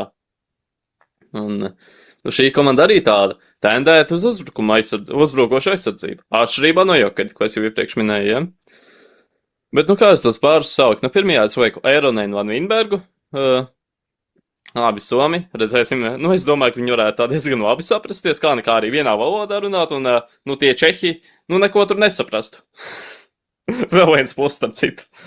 Viņi tur var kaut ko mierīgi bļaut savā starpā, sarunāties, kur otram jābūt, un tie pretinieki neko nesapratīs. Jā, vienīgi tur nav Soms pretī. Jā. Ka Mārtiņa Dzierkau komandas biedrs Veselainiec. Par to vēlāk, jā, par to, ka viņš ar Dzierkau varētu arī mot paņas biedri, jā, bet tagad par šo komandu. Otrajā, Koči ar Brīkuju, šie 2 tādi ļoti vienlīdzīgi pāri, un tad 3. jau Mamčits ar Mīsaku, un kā 7. Dīks. Kā tu likt tos aizsargu pāris, un kur tu redz Mamčits, kur aizsargu pāri? Tā tūlītās. lūdzu, kaut ko paturpini. Es tulītās ātri atradīšu šo savu. Labi. Starp citu, arī šai komandai pārbaudas spēles vēl nav bijušas. Pirmā pārbaudas spēle plānota tikai rīt, 18. augustā. Tas arī ir interesanti, jo šī komanda to nespēlēs hokeja čempionu līgā atšķirībā no tās komandas, par ko mēs runājām iepriekš, no Pilzenes, kas tomēr spēlēs, un tāpēc arī viņiem ir, protams, attiecīgi tās pārbaudas spēles sākās vēlāk, un viņi kā ātri treniņu procesu nesāk, tāpēc būs, tiešām ātri jāiemanās tajā spēļu formā savā, lai varētu jau čempionu līgā sacensties. Labi, Čehijā tā čempionu līga īsti nekutējās, būsim atklāti. Vairākiem klubiem tās, ir liekas finanses, vismaz pēc viņu domām, manuprāt, tas ir lielisks turnīrs, Protams, atkal tas ir diezgan nesen izveidots, varbūt ar laiku atkal kļūs par tādu lielu turnīru, bet Eiropā faniem problēma ir tāda, vai to var saukt par problēmu, bet lieta tāda, ka hokeja faniem Eiropā vairāk interesē vietējie čempionāti, vietējie tādi komandu dueļi, tur, teiksim, Prāgas Sparta pret Pārdabīts, milzīgs duelis, un viņiem tik ļoti neinteresē. Kaut kādas spēles ar citu valstu top klubiem, kā piemēram futbolā, ka tur spēlē Barcelona ar Manchester City, tas ir milzīgs duelis, starp citu Rodri tagad pārgājis no Manchester City uz Barcelonu. Lielisks vienkārši darījums, un es saku, ka Barcelona šogad kļūs par IHF čempionu līgas uzvarētāju. Labi, ne šogad, nākamgad, respektīvi šajā sezonā. UEFA čempionu līgas. Ko? UEFA čempionu līgas. Jā, nevis IHF. Jā. Pēc gada pieminiet manus vārdus. Atcerieties, kur jūs to dzirdējāt pirmoreiz. Barcelona šajā sezonā kļūs par IHF čempionu līgas uzvarētāju. Vai ne, Artur? Zinu, ka tu esi Barcelonas fans. Tieši tā. Jā, rekur uzvarētāji. Un tikmēr, kamēr tu stāstīji jau līdz futbolam, es domāju, ka Mamčičs varētu spēlēt ar Somu vienā maiņā. Es atradu tikko. Es viņu liktu kopā ar Tobijasu Vinbergu vienā maiņā. Jā, šādi es saliku to maiņu. Kurā pārī? Pirms tam. Es lieku otrajā. Labi, nedaudz augstāk kā es. Jā, es Koči arī likt virs viņa. Starp tādiem spēlētājiem, tajā aizsargu pāros. Jā, un tad Mamčits, kā es minēju, vajag trešajā pārī. Ko, ejam tālāk, Mamčica komandas biedra Haralda Eglis. Kādam šķiet, vai viņa loma mainīsies? Jo es saku, ka, tiešām, kas tur var mainīties? Neviens uzbrucējs top nav gājis prom, neviens nav nācis klāt. Vienīgi tas Malāts, kuram 3 spēles iepriekšējā sezonā Ekstralīgā. Bet, būtībā nemainīsies pilnīgi nekas. Viņš turpinās būt otrās, trešās maiņas spēlētājs. Vienīgi viņš tur neprādīs sev vienkārši izcili un neliks sev likt pirmajā maiņā, vai ne? Jā, es tev piekrītu tam, ka es domāju, ka viņš nemainīs savu lomu komandā. Viņa loma netiks. Būtu forši, ja viņš paliktu vēl rezultatīvāks, jo esmu redzējis viņu klātienē arī, un tas pirmais iespējas no šī spēlētāja man ir kvalifikācija, kas bija Rīgā. Un tā varēja dzīvē redzēt, ka viņā ir tas potenciāls arī nākotnē izlasē. Es domāju, ka viņam sanāks tur būt rezultatīvākam ar katru sezonu. Tāds vajadzētu būt. Šogad vajag līguma gads, kā pēc šīs sezonas līgums beidzās. Un, iepriekšējā sezonā 24 punkti, vai viņš šajā sezonā var pārspēt to punktu skaitu? Noteikti. Vai viņš to redzēsim, bet, būtībā, kā jūs teicu, viņa lomai nevajadzētu mainīties būtiski. Tāpēc varam sagaidīt ko līdzīgi. Tur virs 20 punktiem, varbūt zem 30, bet, katrā ziņā ap to punktu diapazonu. Es prognozēšu, ka būs rezultatīvāka sezona nekā iepriekšējā. Tāda patriotiskā ticība mūsējā. Cerēsim. Bet, šajā gadījumā būtībā nekas nemainīsies. Atšķirībā no nākamā spēlētāja Feliks Gavars pārcelsies uz Čehiju pēc NCAA. Jau pagājušajā gadā viņš aizdīja treniņu nometu vienu brīdi ar Motbolso komandu. Šogad viņš ir oficiāli pievienojies, līgums līdz nākamajam gadam ir parakstīts, un viņš spēlēs Čehijas Ekstralīgā. Kas tev par šo sakāms? Es biju ļoti priecīgs, ka es uzzināju šo informāciju, jo iepriekš, kad es biju klausījies intervijas ar Feliksu Gavaru, Facebook podkāstā, mūsu Facebook podkāstā viņš bija, un tad viņš bija koledžu vēl spēlētājs. Mūsu Facebook podkāstā. Starp citu, arī jābūs Svapjos bandīts, kā bija viens no Facebook podkāsta virsrakstiem. Satiku. Vienā no epizodēm bija tāds virsraksts Svapja bandīti atpakaļ vai tam līdzīgi, pirms jau vairākiem gadiem. Un izdevās satikt Tomu Prāvnieku, Kasparu Dvīnski, saprunāties, arī nofotografēties, protams. Instagramā arī bildi bija ielikt. Kaut kā mūsdienās tomēr tāda laika, ka, ja tas nav Instagramā, tas nav noticis. Vai ne? Jā, tik tālu mēs esam mūsdienās, kad tādas ir.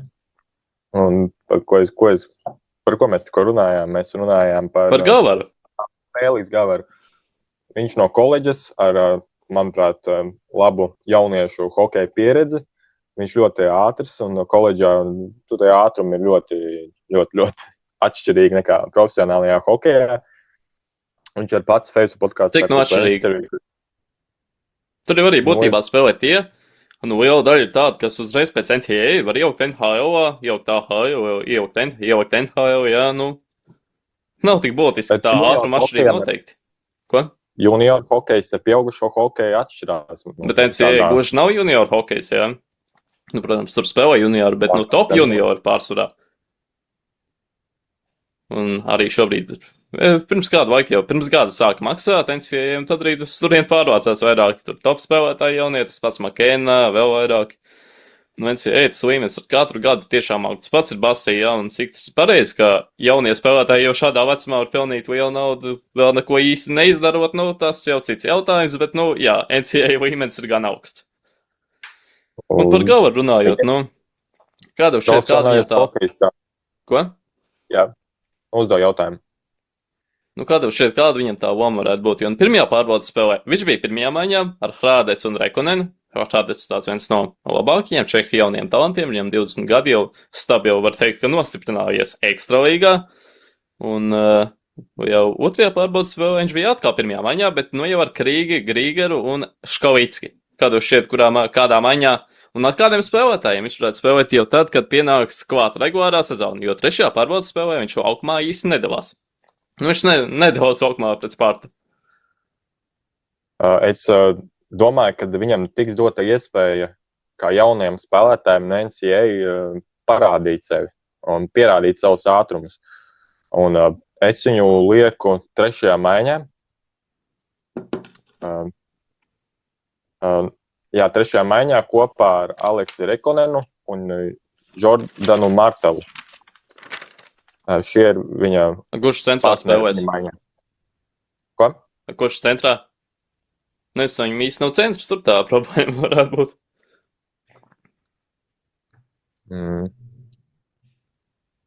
Palabo man šajā brīdī. Ko man palabot? Man pavisam citādāk tie virknējumi, jā, bet pirmajā virknējumi es lieku Buhtevi, Morānu un Martevu, 2 leģionāri jaunpienācēji kopā ar iepriekšējā sezonas vienu no rezultatīvākajiem spēlētājiem. Otrajā maiņā Rekonens, Grīgers, Škovickis, Soms kopā ar abiem savāk rezultatīviem hokejistiem. Un trešajā maiņā jau Čehu supertalants, gluži ne, bet jaunais talants Hrādec kopā ar Fortu, iepriekšējā sezonas rezultatīvāko spēlētāju šajā komandā. Un Kobuļžeku. Iepriekšējā sezonā viņam netika rezultatīvi, bet pirms tam viņš Somijā rācis pa 30 punktus vēl nesen, jā. Un tad Gavars man ir 4. maiņā ar Malīneku un Lakatošu. Vienu no arī iepriekšējā sezonas rezultatīvākiem klubu spēlētājiem. Tur gaužā maz rezultatīvi viņi spēlēja, jā. Rezultatīvākiem zem 30 punktiem Fortam bija, bet tomēr. Kā domāt, cik ilgs laiks būs vajadzīgs Feliksam Gavaram, lai viņš tiktu augstāk par 3. un 4. maiņu? Vai ar vienu sezonu būs pietiekami, lai progresētu? Vai viņš ir tāda līmeņa spēlētājs, tādas lomas spēlētājs vai spēlētu 1. un 2. maiņā? Manuprāt, viņš ir tāds ātrais spēlētājs, ja, kurš ar tur enerģiju spēlētājs, respektīvi vairāk. Un viņam tā 3. un 4. maiņas loma ir krietni atbilstošāk. Viņa spēlētāja profilam tieši.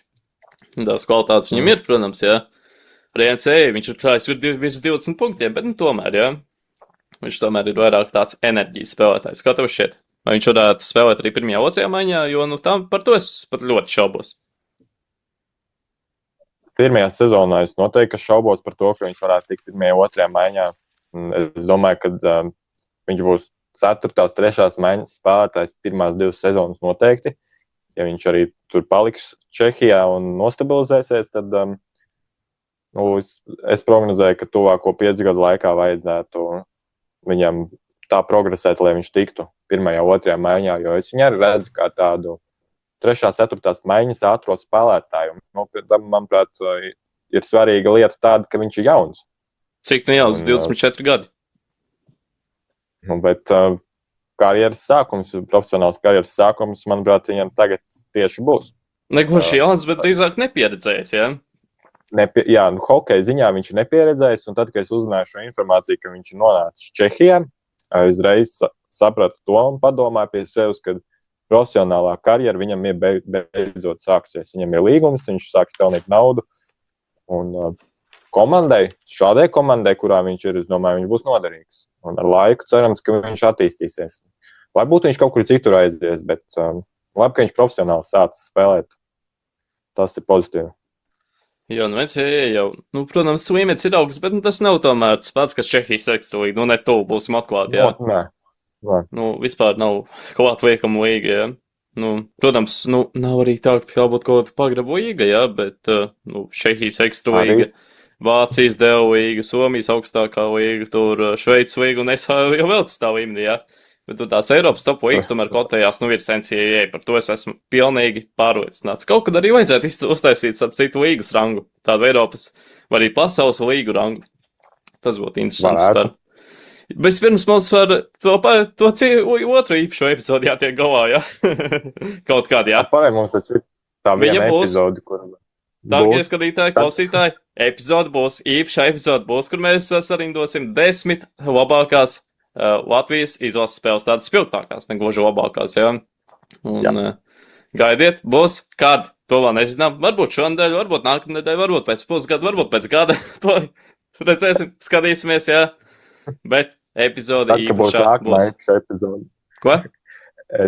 Es domāju, ka beigās mums sanāks ar šito epizodi, kur mēs jau visu laiku plānojam ierakstīt, ka mums būs nākamais kaut kāds īpašais podcasts. Tad mēs, man liekas, saņemsimies beidzot to izdarīt. Mācāmies no Facebook podcastu. Solījum tops. Jā, viņam Facebook solījum tops. Mēs mums sanāks kaut kas līdzīgs. Jo, kad mēs ielkām, ka briestā īpašā epizode? Kad mēs ielkām to balsojumu grupā? Ha? Maija beigās? Maijā, nē, vēlāk tas bija jūnijā, šķiet jūnija beigas, kad tik nebija. Vai arī pats jūlijas sākums? Varētu būt, bet sen. Bet kāds laiks viņš ir pagājis, jā. Ko varam mums drīz jau būs 200, mēs varēsim taisīt 200 un solīt, ko mēs darīsim. Cerēsim, jā, tā kā, ja mūs klausieties un patīk mūsu saturs un gribat to redzēt vēl kvalitatīvāku, vēl labāku, piesakojiet, uzspiediet laiku, padalieties ar draugiem, iesakiet šo podcastu brīnišķīgo, cerams. Un, audzējam to podcastu, padarām viņu labāk, kur katru reizi cenšamies ar vienu labāk to visu darīt, kvalitatīvāk, jā, un augam tā visa procesa laikā. Tagad varam ķerties klāt 2 citiem Latvijas izlases uzbrucējiem Renāram Krastenbergam, Mārtiņam Dzierkavam. Sāksim mēs ar Renāru, vai ne? Jā. Jau iepriekšējā nedēļā pieminējām, ka Krastenbergs pārcelsies uz Českas Budějovices Motor, un tas viņam tiešām ir tāds progress karjerā. To mēs jau minējām iepriekšējā nedēļā, bet kā tev šķiet, kāda viņam būs stāvoma? Jo pirmās pārbaudas spēles ir aizvadītas, kaut ko mēs jau varam sākt spriest, un iepriekšējā starp citu, kas bija pret Zaltburgas Red Bull. Viņš spēlēja 2. maiņā kopā ar Buiru un Poru, un arī vairāk viņš bija 2. brigādē, un tā, manuprāt, ir tā loma, kur mēs viņu varam sagaidīt arī regulārajā sezonā. Viņš, manuprāt, varētu būt tās aizstājies Ādamam Kubikam. Viņš arī bija tāds, zelīts 2. maiņas spēlētājs, jā, viņš tur nebija gluži tas, no kur tur gaida rezultāti, jā. Viņš tur nebija, gaida rezultāti, bet tur tie top, tiešām tās zvaigznes komandā bija citas, jā. Ovesens, Vantoši, un tā arī būs šogad, jā.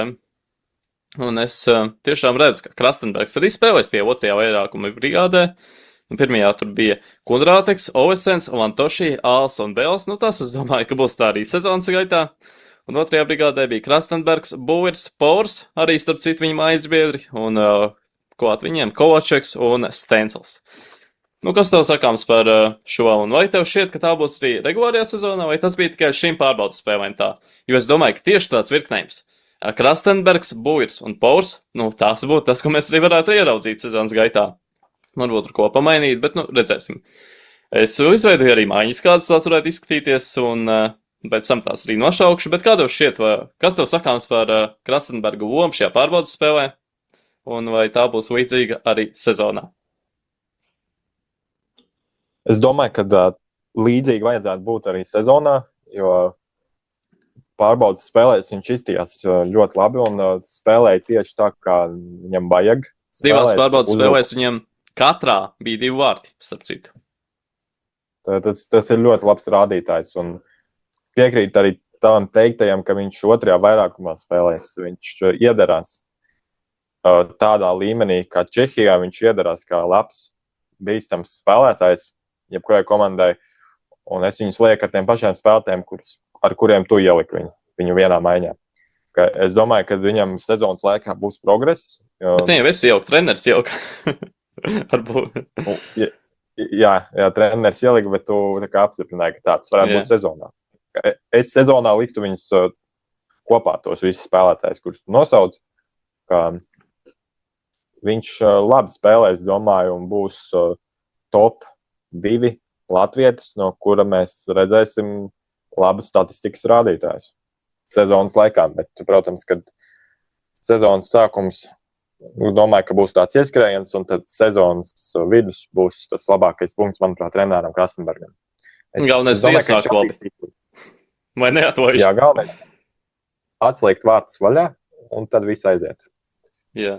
Bet minēju, vajag arī sezonas sākumā pašā kaut ko parādīt, jo mazums īpašniekam slikta diena bijusi, būs izkāps ar nepareizo gāju no gultas un atvaidīs vēl pēc sliktas sezonas sākuma. Bet, es domāju, Krastenbergs sevi tiešām labi parādīs jau no paša sākuma. Viņš jau ir atstājis labu pirmo iespaidu, 4 vārdi 2 spēlēs no visas cieņa. Un, par tā maiņām runājot. Pirmajā, es lieku, tāpat kā arī bija Olesens, Bels, Lantoši, Dāņu zvaigzne, Slovāku zvaigzne un kanādietis paida. Un otrajā tad Krastenbergs ar Buiru, un tad par trešo uzbrucēju jāskatās. Vai tas ir Paurs, vai Filips Āls, Zviedru uzbrucējs, ja? Viņš arī mierīgi varētu tie otrajā maiņā spēlēt, bet atkarīgs, vai treneris gribēs tādas 2 tiešām spilgtas, izteiktas pirmās maiņas, vai tomēr tādu vairāk sabalansētu sastāvu. Trešajā maiņa Paurs vai Āls kopā ar Kovačeku. Un es tur blakus lieku arī Janu Ordošs. Tiešām ļoti rezultīvs bijis iepriekšējos gados Čehijā. Vēl viens variants gan arī Heiduks, ja? Iepriekšējā sezonā viņš pēc NCAA posma pārcēlās uz ECHL pašā sezonas beigās. Tur viņam 6.8 spēlēs ECHL, ja? Un gan bieži ir tā, ka tie spēlētāji, kas ECHL ir ļoti rezultīvi. Viņi arī ir rezultīvi Eiropā, tur Čehijā, Somijā. Un ar šādu rezultīvitāti, es domāju, vajag viņu iztestēt arī augstākā maiņā, nevis 4. Kāds bija šajā pārbaudas spēlē pret Zalcburgu. Redzēsim, kāds būs jau nākamajās pārbaudinēs, bet, katrā ziņā Heidukam vajag dot kādu iespēju. Un tad 4. jau Martins Berāniks, Zahars, kurš uzspēlējis arī Čehijas izlasē, tiesa gan pārbaudas spēlēs, nevis kādā oficiālā lielā turnīrā, bet tomēr Čehijas izlases pieraksts, tas tomēr ir tā vērts. Un klāt arī, Heiduku es lieku, jā. Un kas tev vēl sakāms par Renāru? Un tieši varbūt par tieši pārbaudas spēlēm. Par Renāru es jau pateiktu to, ka man patika pagājušā sezona viņam. Es sekoju līdzi Čehijas ekstralīgā tieši Renāra Krastenberga klubam, un viņš man pozitīvi iekrita acīs ar to spēli, ko viņš piedāvājas ar mūsu izlasē. Un es domāju, ka viņš palīdzēs komandai. Viņš atkal labs uzbrucējs. Mēs pa katru spēlētāju sakam, ka viņš ir tiešām ar labu talantu komandā. Par katru nē. Par Skinneru mēs tā neesam teikuši nekad, tic tu man. Par Skinneru nē. Bet Krastenbergs ir kopumā no latviešiem Eiropā, es viņu top 5 noteikti savējā ielieku. Un kad laba komanda, kas progresē, un Čehijā vispār kopumā manuprāt, mans skatījums ir tāds, ka ir 3 komandas, kas ir tādas ļoti, ļoti labas, kurām varbūt nevajag progresēt. Es teiktu, ka tomēr ir, ka ir 2 tie grandi, Pārdubits un Sparta. Tā tur ir vairākas komandas, ieskaitot Karloviju, arī Liberec un vēl pāris, kas tur cīnās. Jā. Ir zem tieši tajiem 2 grandiem, arī var tur aizcīnīties līdz finālam var aizcīnīties līdz finālam, tad pāris komandas ir, tā kaut kāds iedalījies ir, jo, tie 2 grandi, vismaz tīri tā uz papīra, krietni pārāk par jebkuru citu komandu. Jā, tam es tev arī piekrītu. Un vispār kopumā apkopojot visus tos klubus, kur spēlē mūsu latvieši, es esmu uztaisījis tādu top 5, kuras komandas viena pēc otras, kuras būs, manuprāt, labas. Vienu mēs vēl nesam pieminējuši, starp citu. Kur mēs neesam vēl pieminējuši? Jā, ātrākās rokas Latvijā īpašnieku, ātrāko roku īpašnieku Latvijā. Mārtiņš Zierkals. Tieši tā. Viņš turpinās, protams, spēlēt Prāgas Sparta. Šī viņam tāda, īši ļoti svarīga sezona, jo pēc tās viņam beidzas līgums. Un, es domāju, un ceru, ka viņam tur izdosies noturēties. Jo, ir tomēr Čehijas ekstralīga un ir Sparta. Tie ir tādā ziņā, ka negluži tā, ka tas klubs būtu lielāks par to līgu, bet, krietni virs tā vidējā līmeņa tas ir. Un es lieku Spartu vienā tur līmenī ar Cīriks Svajons, ar Pārdubits, ar to pašu Cūgu, teiksim, Ženēvi, jā. Un no SHL mēs varam pielikt klāt vēl šo FTO, vēl pāris klubs, to pašu Jokerit, Taparu, un no Vācijas Minhens Red Bull, tur Berlīns Esbāren, vēl kādu klubu noteikti, jā, par ko es varbūt piemirst tieši šajā brīdī. Bet katrā ziņā tas ir tāds klubs, kas ir starp Eiropas, ne tikai starp Čehijas, bet starp Eiropas grandiem. Un tiešām liels prieks, ka latvieši šādā klubā spēlē un spēlē tiešām labi. Jo viņš bija ļoti rezultātīvs Čempionu līgā pagājušajā sezonā, vai ne? Zierkals bija rezultātīvs Spartā, un Sparta ir tiešām Eiropas grands. Un es jau no pirmās dienas, kad uzzināju par šādu klubu un pastījos viņu pirmo spēli, pirmsākumos es sapratu to, ka tur spēlē labākie spēlētāji Čehijā. Manuprāt, labākie Čehijas ekstralīgas spēlētāji. Tu liec tomēr Pārdubits, es gan lieku Spartu priekšā tam, ka daudz izlases spēlētāji, kas Čehiem ir. Viņi konkurē Pārdubits, bet viņš ir grāns tiešām. Tu esi Pārdubits sastāvu redzējis uz šo sezonu. Tur vienkārši kosmos ir. Par to es domāju vēl atsevišķi pastāstīt kādā citā iemtiena epizodē, jā, bet tur ir vienkārši zvaigzne pēc zvaigznes. Tur liekas sastāvs vienkārši iespaidīgā veidā. Tur 4. maiņā būs viena, tiešām, varbūt pat kāds Čehijas izlases spēlētājs jāliek. Tas pats Martins Kauts varbūt, jo tas sastāvs vienkārši top. Viens no paši čehu žurnālisti, es dzirdēju, ka to sauc par vienu no tādiem labākajiem tīras papīra sastāviem kopš tur 80. un 90. gadiem. Tā kā, tas sastāvs ir tiešām iespaidīgs un būs interesanti pavērot, kā viņi izskatīsies. Kā tikai nesanāk atkal ieberziens lielajam grandam. Jo, tomēr, jā, atkal savācās tās zvaigznes, sastāvs labs, bet atkal rodas problēma, kā viņi to ripu sadalīs. Kurš būs apmierināts ar spēli 4. maiņā, 3. Un tie spēlētāji ir vienkārši stopi. Jā, to pašu Martinu Kautu nākties likt, teiksim, 3. 4. maiņā, kā jūs minēja, jā. Un vai viņš būs ar to apvienāts? Absolūti nē, jā. Kauts kā tāds piemērs, jā. Čehijas izlasē arī spēlēs vēl nesen pēdējā laikā, un tur ir vairāk Kauta līmeņa spēlētāji. Pārdubica ir grants, kuriem ir ļoti labi spēlētāji, veiksmīgi spēlētāji, kas māk izskaitināt pretinieku.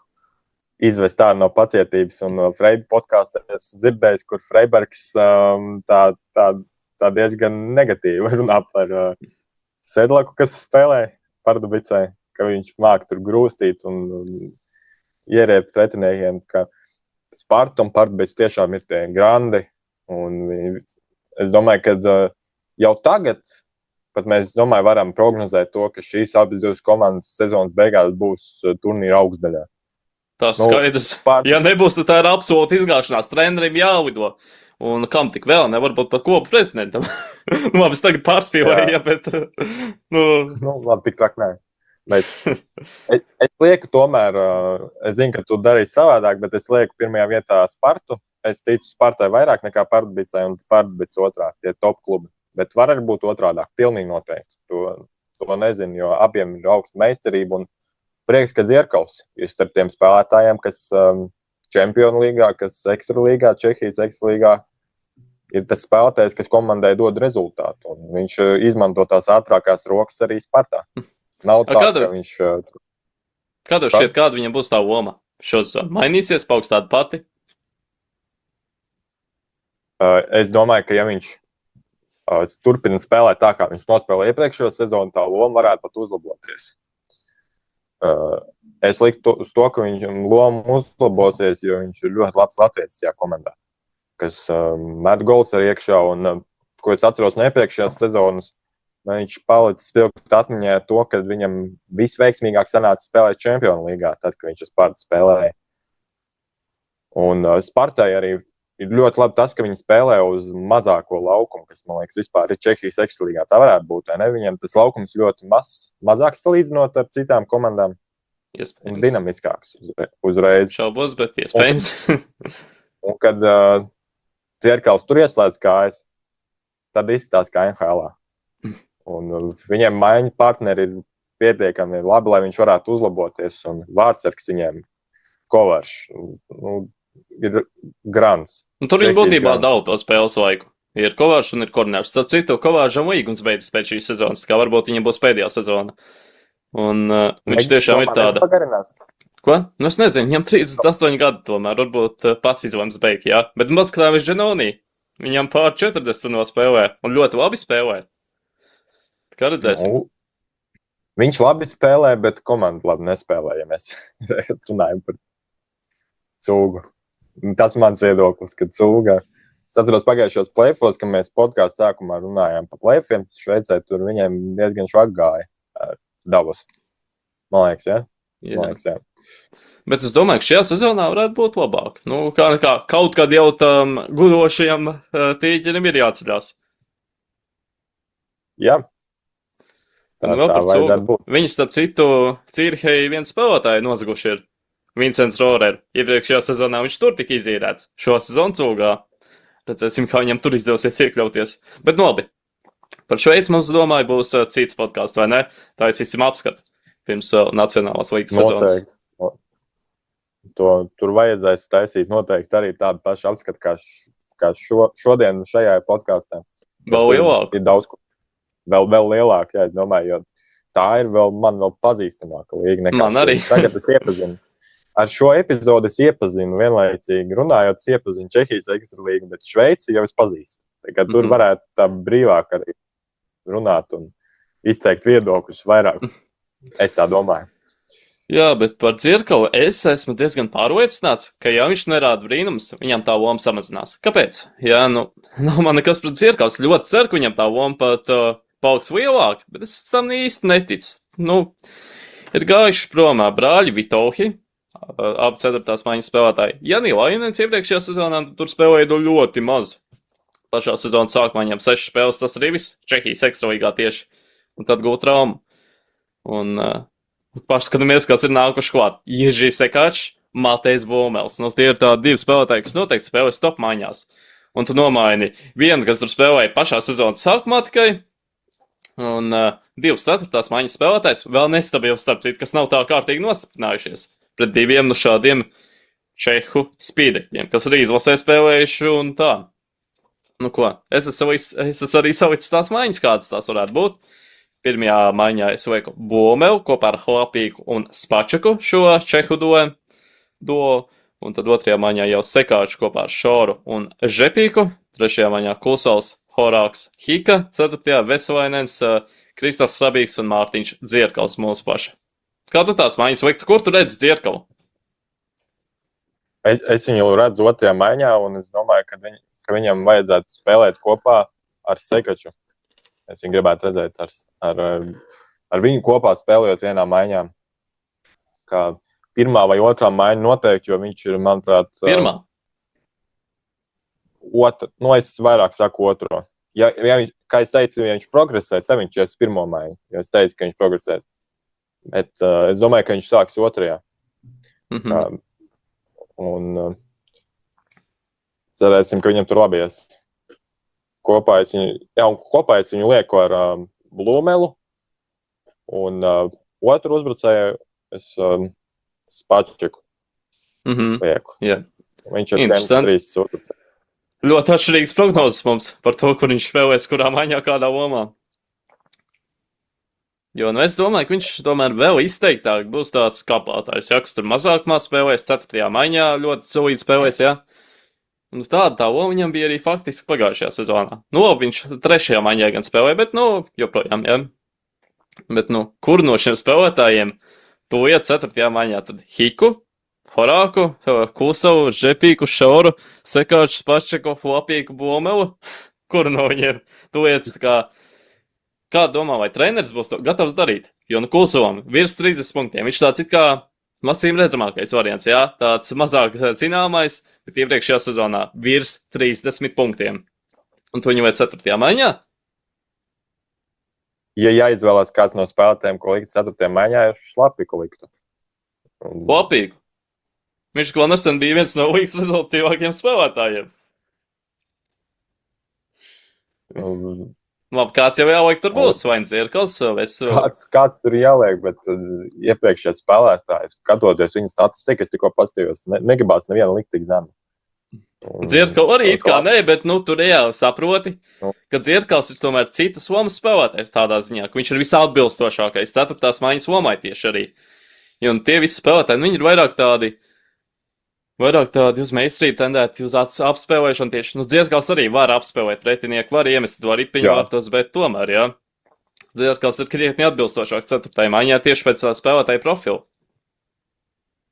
Es tieši tādā ziņā arī domāju. Bet, protams, es ļoti ceru, ka piepildīsies tavu prognozi. Cik tā realistiski, cik nē. Bet tomēr, tas būtu tomēr kaut kas lielisks. Ja viņš varētu spēlēt tev 1. 2. maiņā.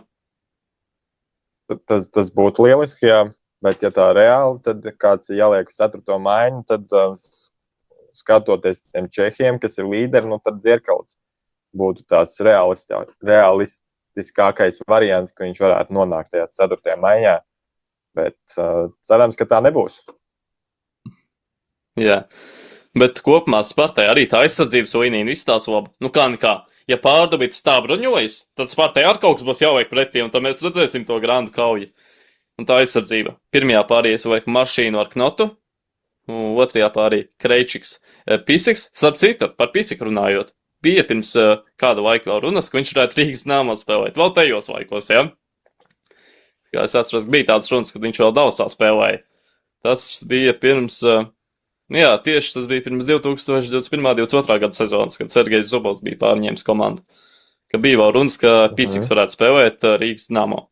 Tā kā ar šo lietu man saistās Marks Pisiks. Un tad 3. pārī es lieku Mikāls Sepovā ar Irvingu, un tad 4. pārī, kā 7. aizsargu, respektīvi, tur jau grūti izvēlēties patiesībā. Ir Nemečeks un ir Niko Sepovā. Abi ļoti zulīti spēlētāji. Nemečeks spēlēja Čehijas izlasē arī, vēl nesen pasaules čempionātā bijis. Un ir Niko Sepovā, zulīts vaģionārs no Somijas. Un kur tu lietas zemākajai, sazini, kur tu atsēji ārpus tā spēles pieteikuma. Kas tev sakāms par Spartas aizsardzību? Es arī esmu saucis Spartas aizsardzību. Pirmo aizsardzību pāri es lieku Jakubu Kreičiku kopā ar Pisiku. Otro es lieku Sirotu ar Sepalā. Un tad 3. es Irvings ar Knotu iet. Šādu saliku aizsardzību. Interesanti. Bet viņiem visās līnijās ir pilns ar spilgtiem spēlētājiem, un sazina, kur viņi izvēlēsies likt tādā zemākā lomā, kuram dos mazāk spēlēt, jo viņi visi. Tur nav tikai, 6 top spēlētāji, tur aizsardzībā un, 6 uzbrukumā. Nē, tur ir, es uzbrukumā redzu vesels 11 spēlētājs, kas var, pilnīgi reāli spēlēt arī Čehijas ekstravīgā 2. maiņā. Jebkurā komandā faktiski. Tur Pārdubits varbūt nē, bet pārējās mierīgi. Es redzu, ka 11 spēlētāji no Spartas var spēlēt pirmajās 2 maiņās jebkurā citā komandā. 11. Un, Jā, piekrītu. Sastāvs viņam tiešām top.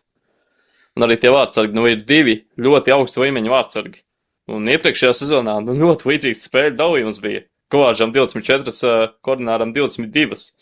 Un kā būs šajā sezonā? Visdrīzāk būs līdzīgi. Jo, vai Kovāžs, es domāju, ka viņš var spēlēt arī vairāk, bet ja ir tāds konkurents kā Koordinārs, viņam arī jādod spēlēt, vai ne? Noteikti. Jā, tā kā būs interesanti pavērot. Un par ko vēl mēs varētu parunāt? Čehijas ekstralīgas latviešiem esam izgājuši cauri. Čehija, jā, mēs izgājām cauri, un ko es gribēju parunāt par Helsinku Jokeris. To daudz kas jau pateikts iepriekšējā iemtiena epizodē, ko es jau minēju pirms tam. Jā, es tavu epizodu noklausījos, un es arī esmu priecīgs par to, ka Jokeri ir augstākajā līgā. Viņam vajadzēja tur būt, un tas bija laika jautājums tikai, ka viņi atgriezīsies. Un tur ir viens latvietis, Miks Tumānovs. Yep. Cerēsim, ka viņam tur arī tā loma palielināsies un uzlabosies. Palielinās? Tam... mēs aiziet uz līgu. Ko saki? Palielināsies no Mestis, Jokeri tam pats cedoties uz līgu un paņemot spilgtus spēlētājus? Redzēsim, tas atkarīgs, domāju, no katra spēlētāja. Un, es ceru, ka būs tur ar laiku vairāk latviešu. Un kā domāt, cik ilgs laiks vajadzīgs, lai parādītos kā 5 latvieši? 5? Es ļoti šaubos, ka kādā brīdī jau ir. Nevienlaicīgi, bet laika tā kā posmu. Nē, zin kā, pirms iepriekšējā sezonā tur bija Niks Veņenko. Viņu tieši arī nomainīja Miks Tumānovs, starp citu. Un viņš arī teica, ka Jokeris tomēr ir cits līmenis tieši tajā infrastruktūras ziņā, tajā visā un tā. Un, lai tur būtu parādījušies 5 latvieši, cik gadiem jāpaiet, grūts jautājums. Jo paskatāmies uz jebkuru citu Eiropas klubu, tādu, topu līgu klubu. Cik gados, cik tur latvieši spēlē, un cik bieži latvieši spēlē vienā klubā. Vairāk latvieši ir laiku, ja. Labi, Karlovī var arī lielisks piemērs, ja, tur Māmčits, Segle un Jāks pat bija vienlaicīgi iepriekšējā sezonā. Bet, vai tur būtu 5 latvieši gadu gaitā? Es teiktu gadi 15. Kā tev šķiet? Es 12. Es prognozēju 12. Mēs gan tavā prognozē, spriežam. Bet kad te būtu Eiropas latvieši, vai ne? Jā. Ko? Parādīt. No Eiropas latvieši, vai nebraukt kāds no Amerikas? Kādu domām? Nē, no ECHL šobos kāds Jokeri tā varētu runāt. Kaut gan no ECHL diezgan bieži ir tas ceļš vaļā uz līgu. Un ir daudz spēlētāji, kas spēlē tur rezultatīvi. Vēlāk pārceļas līgu, es jau pieminēju to iepriekš, jā. Un tieši Somijas līgā tas ir ļoti bieži manāms, kā spēlētāji no ECHL aizbrauc uz Somiju un tur nostiprinās kā top spēlētāji. Vēlāk aizbrauc uz Vāciju un no Vācijas varbūt pat uz Šveici tiek, jā. Tāda gan ļoti reti piemēra, bet uz Vāciju mierīgi, kur algas, protams, krietni lielākas kā Somijā. Tāpēc arī viņi brauc turieni. Bet, nezinu, jā, gan es domāju. Es gribētu nākotnē, to 12 gadu laikā, ko es tikko pateicu, es gribētu redzēt drusku uzspēlējumu Jokerit Mārtiņu Dzierkalu. Tās viņa ātrās rokas, kājas, es gribētu redzēt Jokerit sastāvā. Viņš ir piemērots Somijai tādā ziņā, jo Somijas līga ir ļoti ātra. Ka to būtu interesanti pavērot. Varbūt viņš kādreiz tur. Jā, nebūtu slikti tiešām viņu tur redzēt, bet, jā, mēs spriežam 12, 15 gadu nākotnē šobrīd.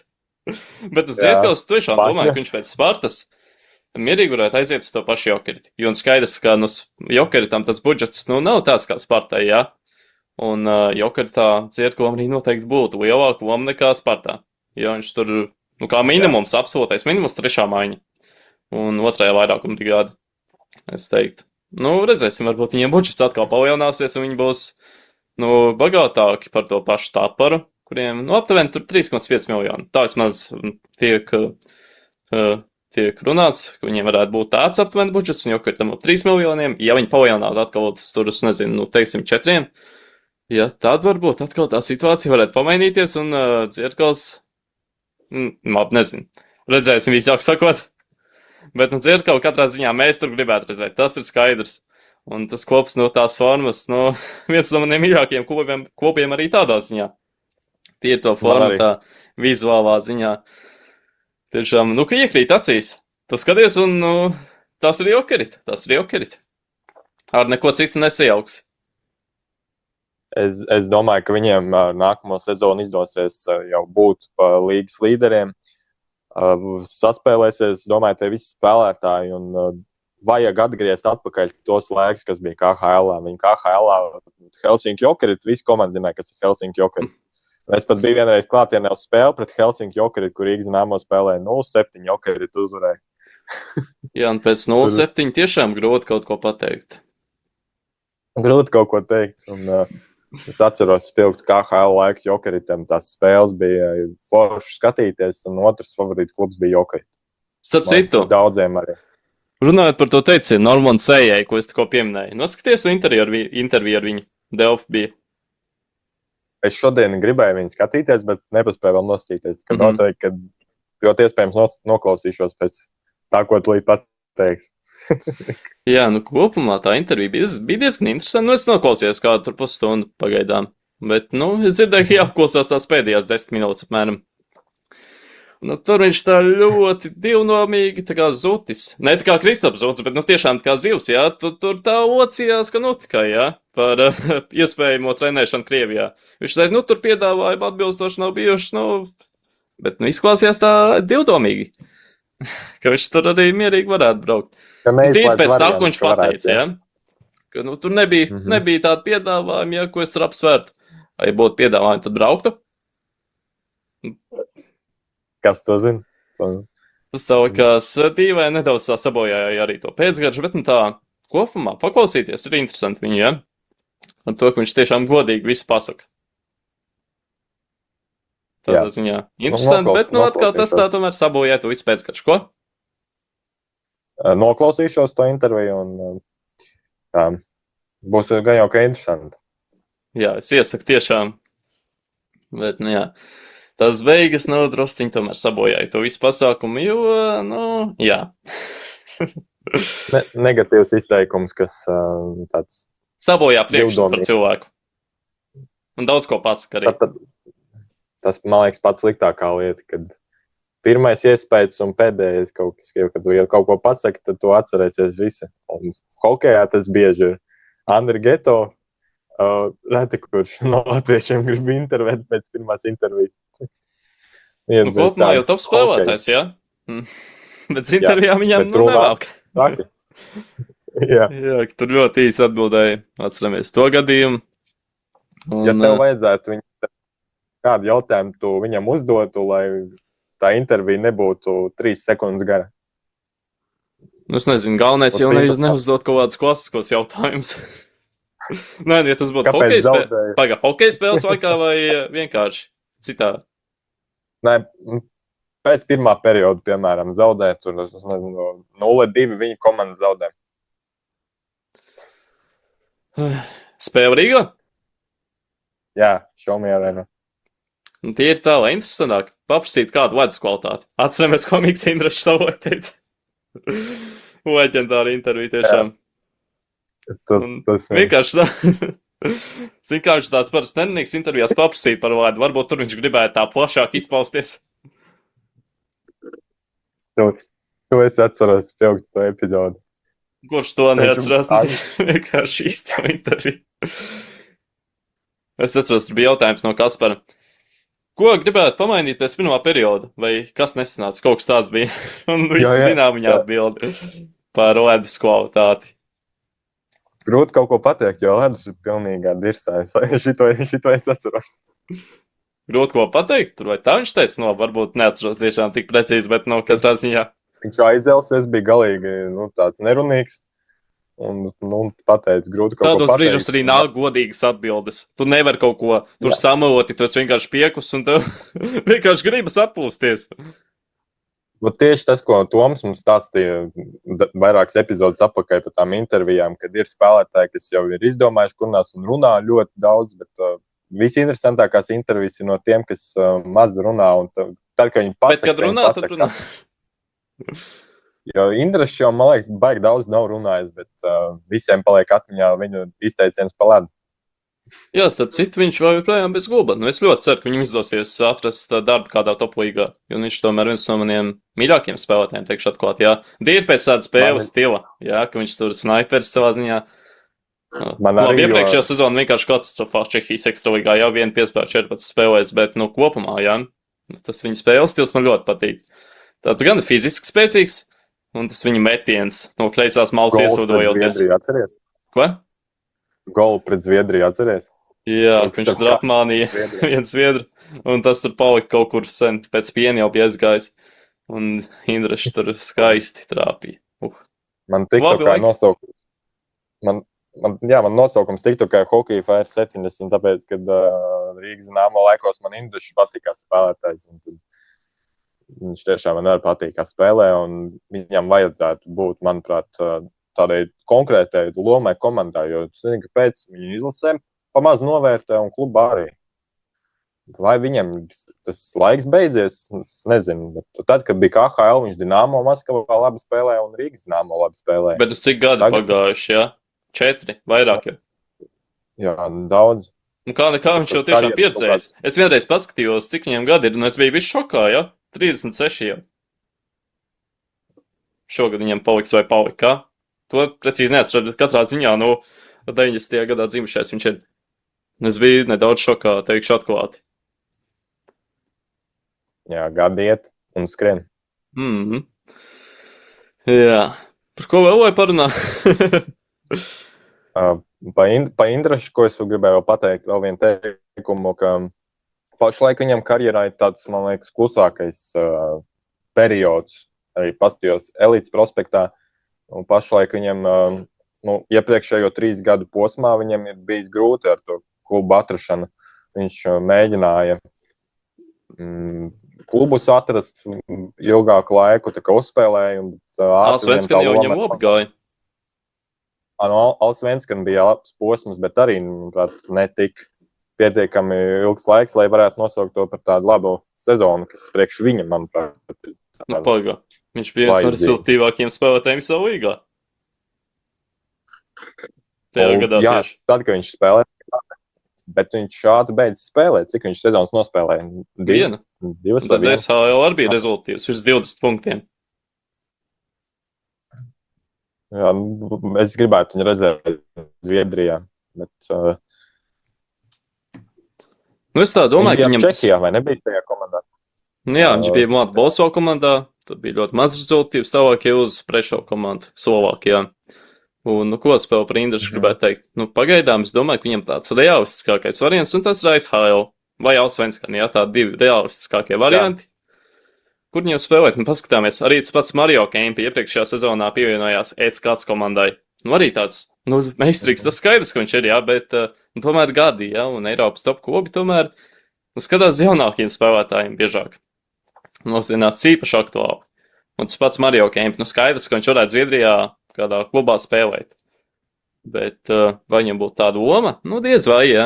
Un arī šo sezonu viņš, manuprāt, spēlēs ātri pārbaudīšu, bet man šķiet, ka viņam bija līgums arī uz šo sezonu ar ECKATS komandu. Tā, ātri paskatīšos vēl. Tā. Vīt prospekts, Mario Kempe. Nē, viņam... viņš karjeru beidz pēc iepriekšējā sezonas, nedaudz kļūdījos. Jā, viņš beidz karjeru, bet arī diezgan agrā vecumā, 37 gadi. Cik agrā, jā, bet tomēr.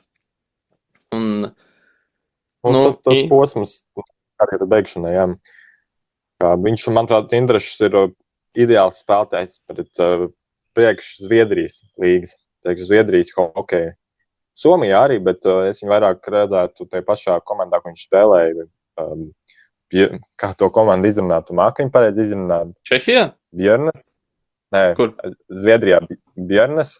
Brīnas. Brīnums. Jā. Starp citu, Es laikam tagad, zviedriski. tagad, ko runāju, ka viņš varētu Bjorkovenā spēlēt. Varbūt viņš tur nonāks. Nē, nevis Bjorkovenā, bet AIK. AIK komandā Svenskan līgā. Tur viņš varētu nonākt. Es tādas runas biju dzirdējis, vai tās piepildīsies, redzēsim. Tas gan bija jau pirms kādu laika.